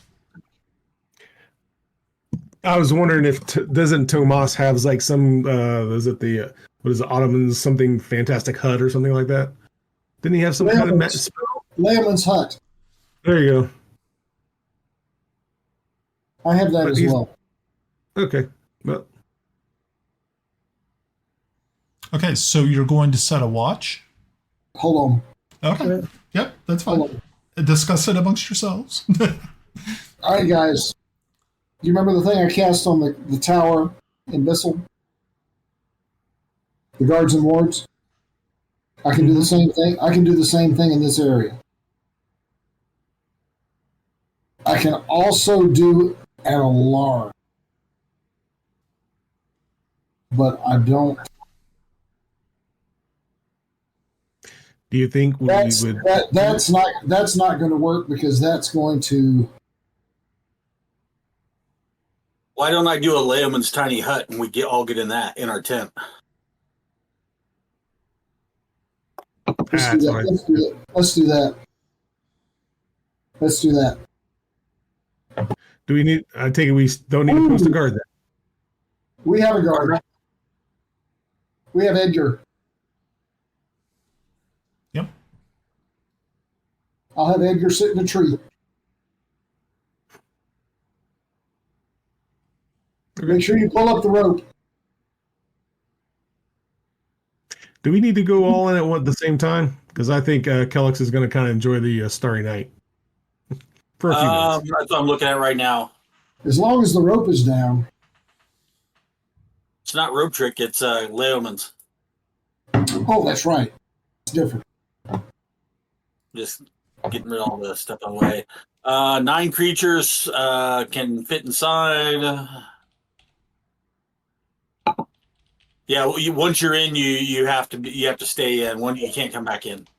Yeah. Okay, but do we have to go on at the same time? Is what I'm asking. Yes, I would make that assumption. Okay. Explain this to me. Is it a visible hut or invisible? It is a 10-foot radius immobile dome of force. Around and above you and remains stationary for the duration. However, you don't have to stay there the whole duration. You can leave. So how big is the tent? Is this dome going to fit under 10-foot radius? 9 people. I'm talking about 10 foot high. Radius, 10 foot high, 10 foot around, 10 foot in the That's what I'm ground. saying. Is it going to fit in the tent? No. It's probably not going to fit the tent. So we're openly insulting the hospitality. Kelex is kind of on the same lines. I understand our concerns, and so far I haven't felt. I mean, the lady you spoke of, she seemed to be, nice enough. I mean, we can still post a guard. We have a fire pit here. If we sleep in the regular tent and somebody attacks, I can cast that, and that at least if somebody's right next to us, we fight them inside. They leave the area, they can't come back in, and we can regroup and work out from there. I think the tents. There's several tents. I don't think we can all fit in one. Is that right, Brian? Yeah, you wouldn't be able to fit in one. We would be able to sink this 4 stone into the ground with a tent covering perhaps just the top, so that we could. I get where right now that wouldn't work either. I mean, it's a 10-foot radius, so you're it's a 10-foot sphere, and so. Yeah. Well, if we bury it, you're gonna take time to bury. 5-foot hole? Well, actually, do you have that spell yarn, the cantrip? Move earth?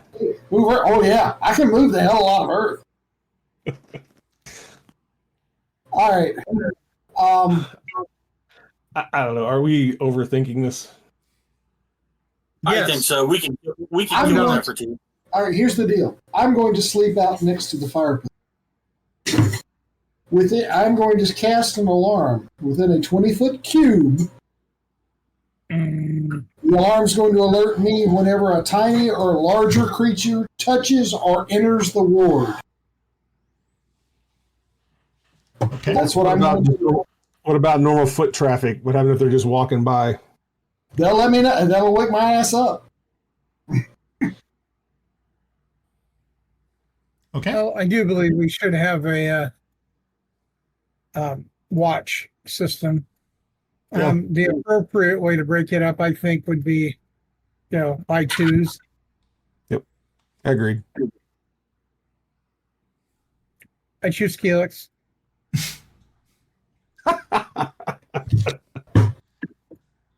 Okay. And I'm okay with taking the first watch if we need to.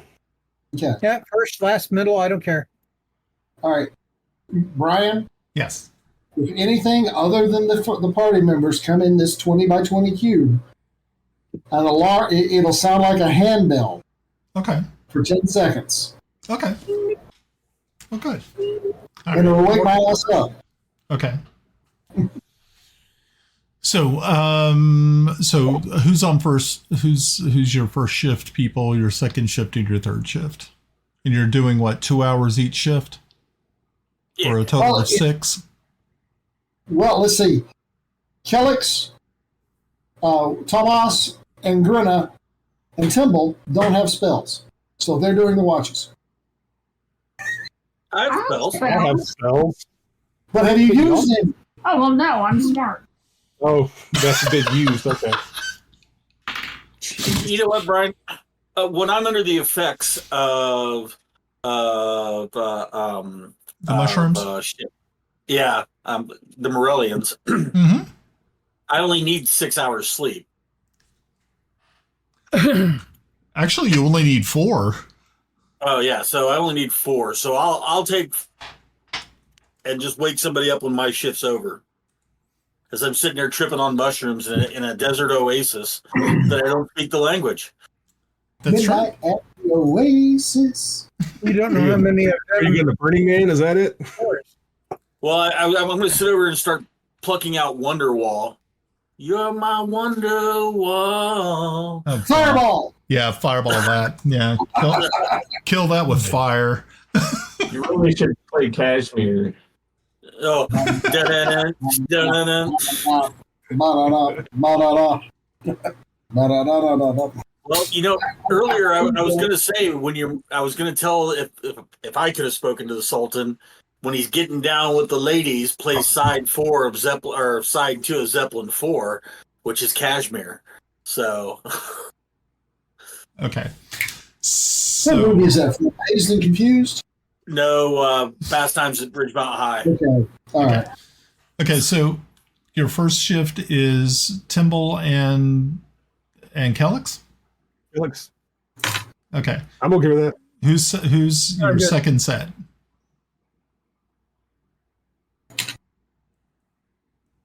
No takers? I'll do the last 4. Okay, so Tomas is doing the last 4. Anybody So else? Big Grenna in the middle. Okay, so Grenna in the middle. Okay, cool. So you have 2 at the beginning, 1 in the middle, and then 1 at the end. Okay, cool. All right, very good. So, as the first shift, the desert sand really holds in the heat for a pretty long time. So you don't really seem to be too bothered by the change in the temperature. But by the time that Grenna takes over, it starts to plummet pretty steeply. And you start to, as the others head off, as Tomas and Kelex head off to bed, Grenna, you are standing watch over them when very suddenly you see Mua, the advisor to the Sultan, appears, and it sets off your alarm, Yarn. So I'm the one. Danger, Will Robinson. Yeah, it's a actual auditory alarm. Yeah. So bing, bing, bing. Should the rest of us roll? Yeah, the rest of you can roll perception to see if you wake. Nope. Okay, so Kelex, you 41. Holy shit! Yeah. I don't think. I don't think Timble actually sleeps. He just like hovers there on the edge of consciousness. But Kelex though is out. I mean, he is he has passed out. Kelex has been a good space. He's definitely getting some well needed. Yeah. He's sleeping the sleep of the just. Yeah, Kiffi, you also wake. But yeah, as Mua appears and sort of glides across to the fire pit, you see her extend her hands out like so before her, and you see a shimmer of heat and light. And as it does so, the fire pit bursts into flames, bathing the area in heat and light.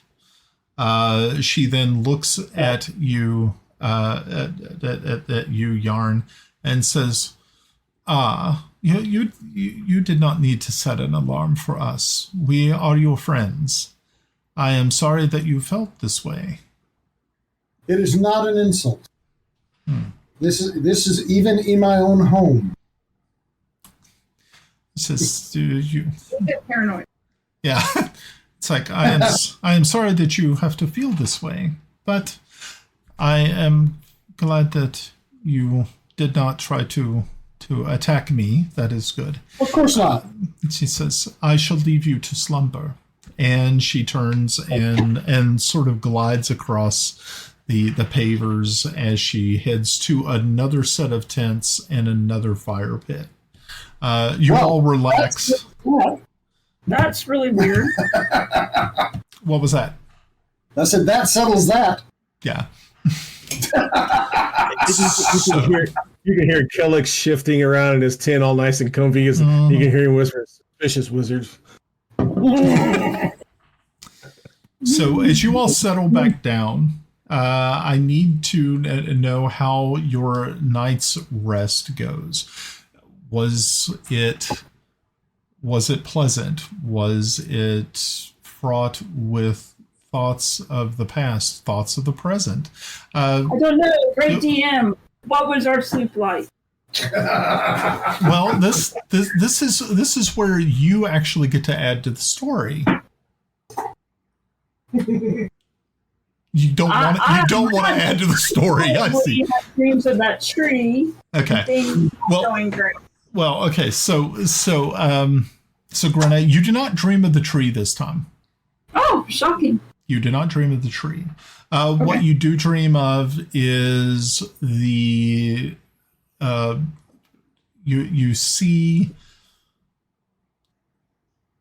you see the tree, but it's not what you saw before where you reached over and touched it and then it kind of grabbed you and wouldn't release you. But this time you see that the tree is different. The tree has leaves on it. The tree seems to be alive. It almost seems as though you're standing in front of it. It is breathing. And as it breathes, it starts the bark on it starts to split. And as it splits, you see this greenish white light, something that you've actually seen before when people have tree strided. You see a hand reach through as it is like reaching out to you. And that is what you dream. Okay. Anybody else want me to come up with a fun desert dream for them? I was hoping it was going to be kind of like a scary one, and then I can tell you that as she's sleeping, she changes forms.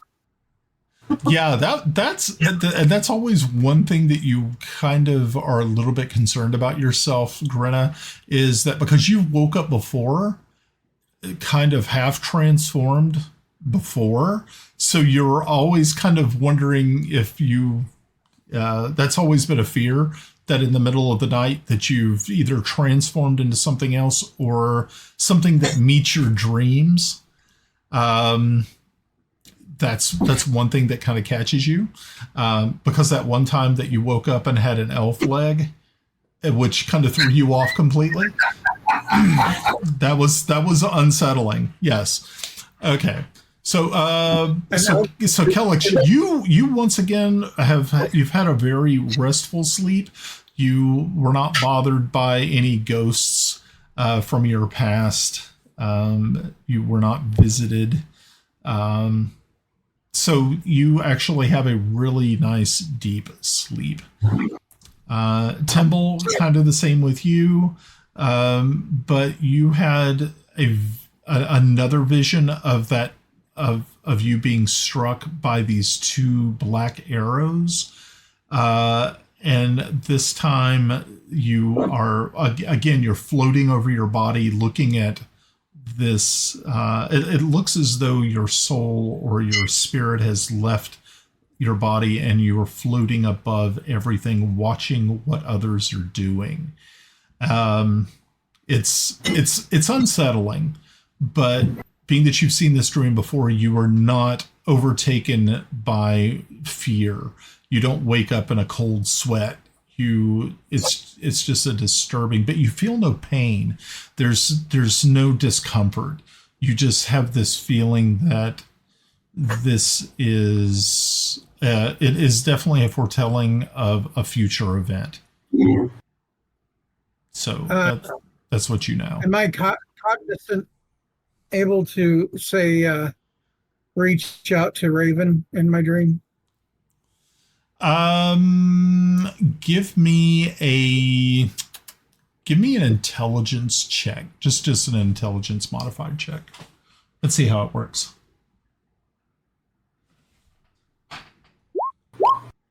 Yeah, that won't be happening. Okay, yeah. You don't reach out. Unfortunately, you're not lucid dreaming to that point. You're just right now just kind of following along with what you see. You have no control or be able to manipulate the dream. I am going to take that effort every time. Okay. So, Yarn, you actually you sleep very well. But you dream of Mua, the Efreet woman. And you can see as it's like in your dream you're chatting with her. You're talking, sort of just making very close eye contact when you see that those amber eyes are actually hiding the fire behind them. But there's no threat. It just looks as though she is standing in front of you, just talking, just sharing her thoughts of the desert. But you can see now that those eyes have been replaced, no longer amber irises. They are actually just fiery orbs. Eyes of fire. Yep, eyes of fire. So, yeah, Tomas, you dream of your daughter, and you dream of her, of the things that you feel that you may be missing by doing what you're doing, and it pains you. It kind of makes you think about your own childhood, about how your father kind of looked at your brother as being more important than you. And you have this just a deep pain that you feel from this. You're able to, you toss and turn a little bit, and eventually sleep takes you deeper, and you're able to rest. But that still kind of lingers in your mind.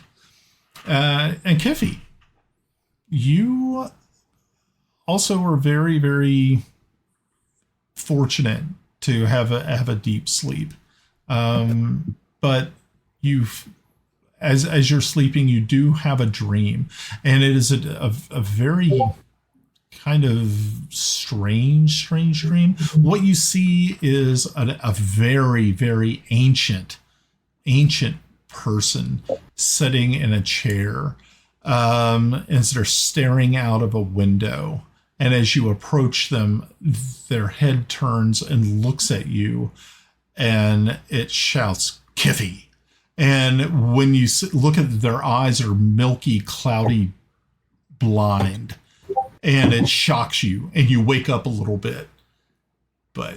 And that's the dream you have. It's very, very weird. Okay. I think huh? Do I recognize the person? You do not recognize the person at all. You've never seen them.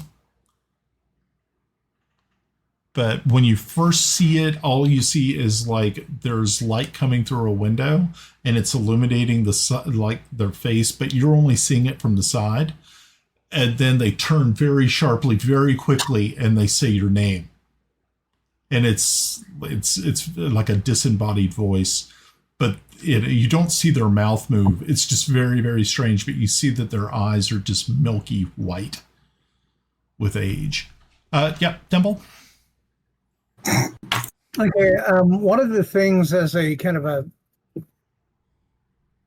my spy things and such is I pay attention to fletching. Every Fletcher does it differently. They have their own signatures, really. The black arrows, are they like Melda's? No, not okay. In any way. No. Good to know. Yeah. No, these are made from a strange wood that you're not familiar with. Not something that you would have found in Celene, which is wood primarily. You would either find wood that is, the arrows would either be made in Celene, or if she still had arrows from her time when she lived in the Vespi. Because remember, she was living in the Vespi for some time.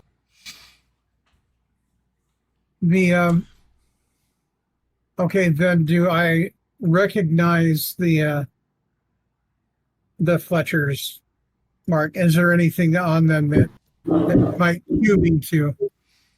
Not that you can tell. I've never seen this fletching before. Nope. All right, new mark. I'm watching. Okay.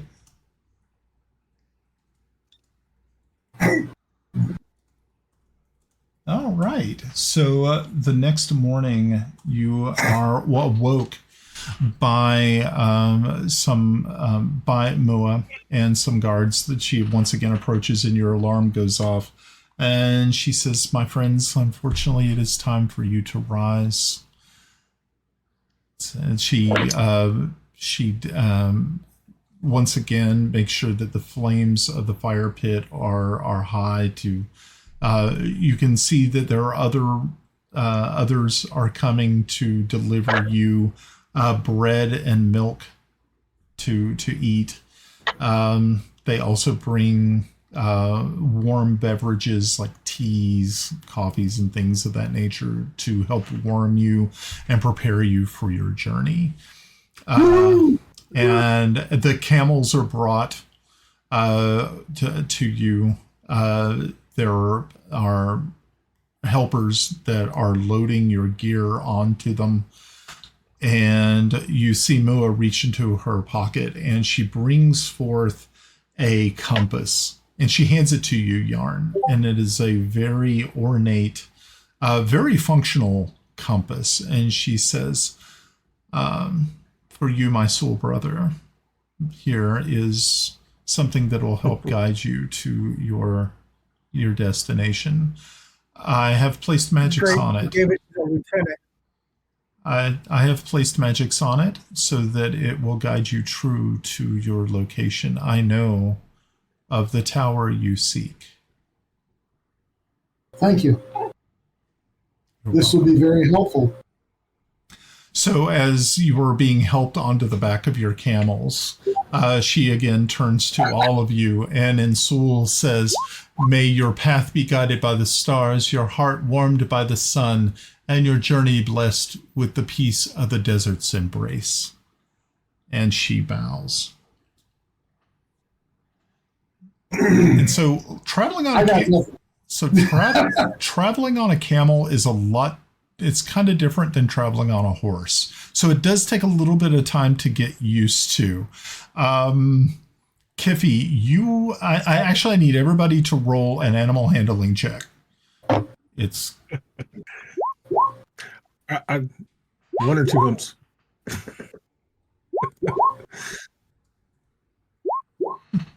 Wow. Kiffi, do you need us to tie you to the moon? We'll tie Kiffi to the saddle. Okay. So yeah, upright. So Kiffi, you're having some problems with this trek. It does seem to be that an 8 is not going to make. And you keep sliding off of your saddle. It's rough. You try, you really do, but again, unlike horses, and horses are really not something that dwarves usually ride on normally. So a camel is completely weird, and so yeah, if you guys can help him out. Who else? How did everybody else do? Yarn, you did extremely well. Grenna did great. Timble, Kelex killed it. Yeah, so Kelex obviously understands the way of this animal, is able to, maybe has a good rapport with it as you all start to make your way north following the compass, the magic compass. Dun-dun-dun. Okay, so very good. Hey, Mikey, you want to ride on this camel with me? 2 stunties on a camel? 2 stunties on a camel? That's fine with me. Just tie his ass to the side. I'll try to keep a hold of him and show him and give him pointers about his weight and how he needs to move with the camel. It's all in the hips. It's all in the hips. It's all in the hips. Actually, it's your core muscles, but if you want to go with the hips, knock yourself out. Well, I'm not telling you to practice Kegel exercises over here. So, how did we go from core muscles to Kegel? It's in. Do we need to have another anatomy lesson? Yeah. Okay, so we're off in the desert, following the compass. Yes. So yes, but at the time that you leave, the sun has not yet risen. So you are keeping along a path that you're following this compass. There is really no road, but you do see that there are poles that have been set to mark passages or ways that travelers would take to different places. But eventually, the compass takes you away from those, and you are in the deep desert. You can see the sun is starting to rise in the east, and you can feel the chill that was in the air during the night is now being replaced very slowly by the heat of the sun as it rises and starts to bake the sand around you. You never forget that, do you, Ed? Maybe this is where we drop Leoman's tiny hut. We relax in the coolness, and then we travel at night. That way we don't have to collect our own urine and use it to cool ourselves. I'll gladly donate my urine to your head. But isn't night where most of the predators are traveling? Also? Yeah. Okay. That's called experience points. All right. We'll continue till it gets to about the sun gets to about there. Okay. 11-ish. Yarn, can you send your little dragon fellow up the scout ahead? Not the dragon, the raven. Yeah. Raven, sorry. Yeah, the dragon is back in the Crystal Citadel. Yeah. Yeah. The pseudo dragon. Was it pseudo dragon? Yeah. Pseudo dragon. Okay. So yeah, you can send Edgar up into the sky to check ahead of you to kind of give you an idea. Now, as far as Edgar goes, can he communicate with you? Or, yes. Everything, okay. everything he sees. Everything he sees, I see. Yeah, you can actually see through his eyes. Okay, fine. So yeah, as you can, he gets up pretty high. I mean, ravens are they can definitely fly up. So and he's not an actual raven. He's a spirit form in the raven shape. Yes, right. Okay. So yeah, as he's flying around, you can actually see this just vast desert before you, just these rolling dunes. It's you don't see a lot of vegetation. There's like very scraggly looking plants, but obviously made specifically for this type of environment. Every once in a while, he will see it looks as though some sort of creature has burrowed themselves into the sand. Yes.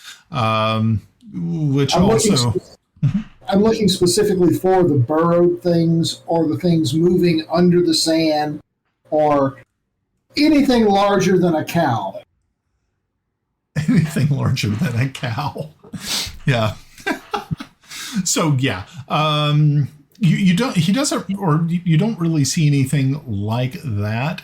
Every once in a while, though, you do see something off in the distance that looks as though there was a cart or something that has been mired in the sand or covered partially by the sand. But it's probably because in the desert, distances are kind of weird. For those people who've been to the desert, you all know it may look like it's pretty close, but it's not really close at all. Yeah. So yeah, you guys know. So yeah, you had this feeling that it's like it would be well out of your way. But after a while, though, you end up running into a cart that has been partially covered by sand. And you can see that there are the skeletal remains of a horse. And you can see that there was like a fallen makeshift tent. But you find no bodies or anything. But you do find that there is a small chest half sticking out of the sand. Detect magic. There is no magic on the box, but it is locked. Albie, can you fix that?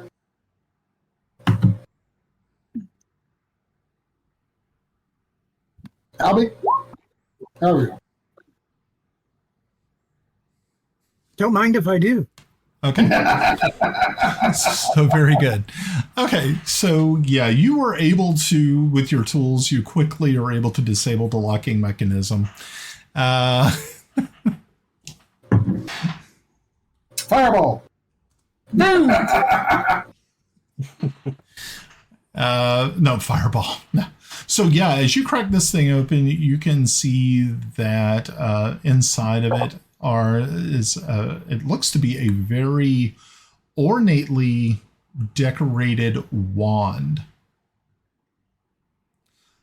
And Please be a wand of ice. I've already cast Detect Magic. Well, there was something about the box that had blocked your spell. All right. I'll cast it again. Okay. I'm keeping that locked. Okay, so yes. So the wand glows with a greenish white light. Ooh, that's weird. Yeah, it's a little strange, but Dramatic. Green is the color of evil. Hey, there's a couple of trees I really, really like, and I'm offended that you would call them evil. Didn't say that the trees were evil. I said green is the color of evil. Green? Haven't you ever watched Heavy Metal? Yes. A lot. That's my Lochnar, you bitch. Not a lot, it's none of us. Not the Lochnar. Okay, so yeah, it glows a greenish, kind of a greenish silver, and which is kind of makes you think a little bit. But there is definitely something interesting about the box that Russ, and then it was able to block the detection spell. Question. We have not doesn't detect magic tell you? What's that? Go ahead. Doesn't detect magic at least tell you what kind of school of magic? I thought it maybe. I don't know. Yeah, I think it does. Yeah, I mean it yeah, any object in the area that bears magic, and you learn its school of magic, if you think. Yeah. Okay. So yeah, you do realize that it is necromantic in nature. Once again, green is the color of evil. I think We've had Raven would experience with this color glow before.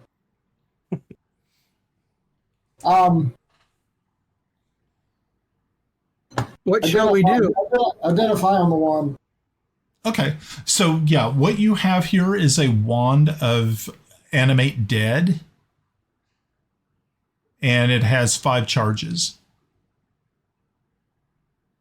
I suggest we stick that in the bag of holding. You know, I'm shocked. I was thinking exactly the same. I say we keep that thing out there and use it. Is there any reason why we need it? Because when Russ's character dies, I want to be able to whip out the wand and start making him do dumb stuff.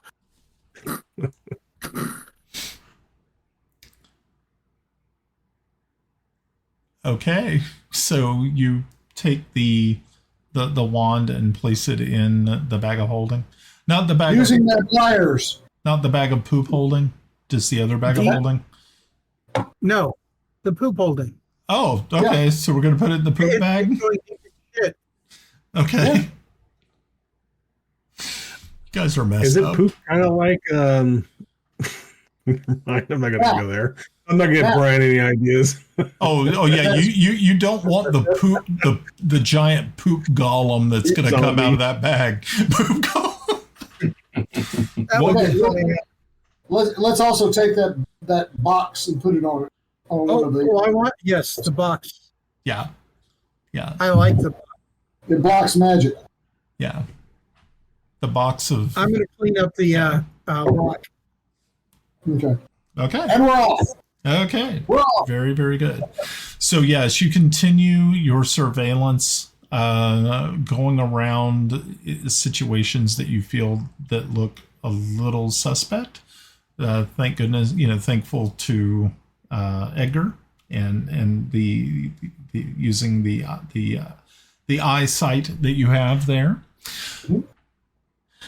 And finally, you get to a point where the sun is just absolutely baking you, where it's not even, you don't even realize that you are sweating because it is just immediately evaporating from you.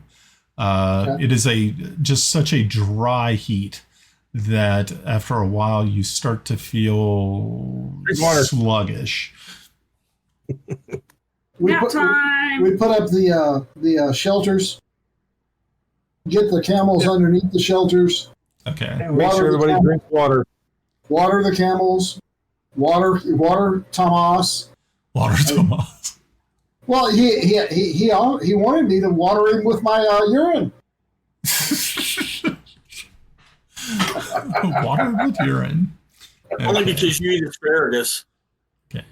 So you set up your tents, you set up your coverage here to keep yourselves out of the sun. You hydrate, you make sure that the camels are taken care of, and you settle down for at least a few hours to await or wait out the sun as it bakes everything around you. Of course, the tiny hut, I guess you're using Layman's tiny hut to help.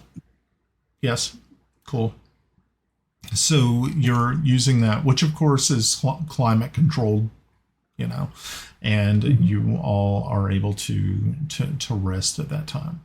So I'm thinking this is probably not a bad place to stop for the evening. So I would like to thank everybody who was in chat this evening. Thank you all so much for joining us. Dying Breed Tabletop, thank you very much for coming on board. Joseph, thank you again for checking in with us. I saw that we had at one point in time 5 viewers. I know some of it may be our players themselves. I think I'm actually... so I could chat with everybody. Thank you all so much again for visiting us, and we hope to be able to present this again next week, hopefully. I don't know what everybody's schedule is like, but we try to do this every Thursday evening at 7 p.m. Eastern Standard Time. So make sure to check us out. Now, this stream also turns into a podcast. And so Saturday morning at 1 o'clock in the morning, this actually goes live on Spotify and iTunes. So make sure to definitely to listen to us. As you may or may not know, the stream is we try to do a little bit of editing. Editing's kind of hit or miss for me. I try, but we're always trying to make the stream and the podcast better. So thank you all so very much. Tuesday, I believe we hopefully will be able to play Ed's game, and we will of course stream that, and also that'll be episode 2 of season 2 on the podcast. So you actually get 2 actual adventures from one podcast. You just have to look for the ongoing seasons. Players, thank you guys for hanging out this evening and playing. I know we got a little bit closer to our goal. No thanks to Ed. So next time, no thanks to Ed. So next time you most likely will make it to the storm, and then we'll have some fun. So be prepared for that. You guys have anything you all want to add before we close up shop? Fireball. As always, thank you, Brian. Hey, My goal is Tuesday, barring this being the month of July, and we all have talked about how shitty the month of July has been already. So that says a lot of people are liking the idea of Retard, the role-playing game. Actually, it has a really good premise. I love the whole idea of time, the Time Bandit kind of crossover sort of thing. I love that. That's wild. I would love to see that. For clarity, Retard stands for Reverse Temporal Agents Reshaping Destiny.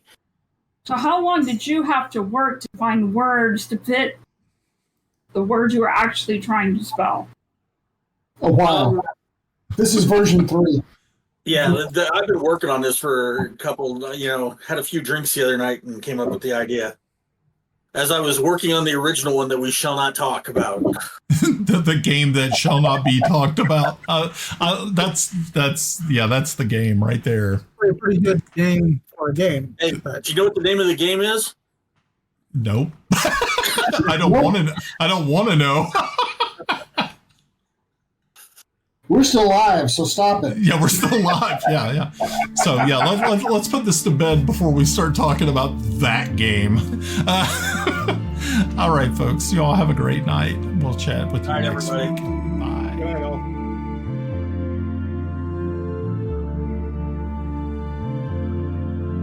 The Mystic Syndicate podcast is the creation of independent producer and host Brian Anderson.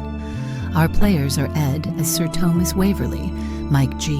Pav as Sir Kelex Zelenen, Melinda as Grenna Babbleboots, Russ as Járngrímur, Mike as Kiffi Blackhammer, and Glenn as Timble Snivenblaven. You can visit our podcast page at tmsyndicate.podbean.com. You can also leave a comment and subscribe to our X page at tmsynd.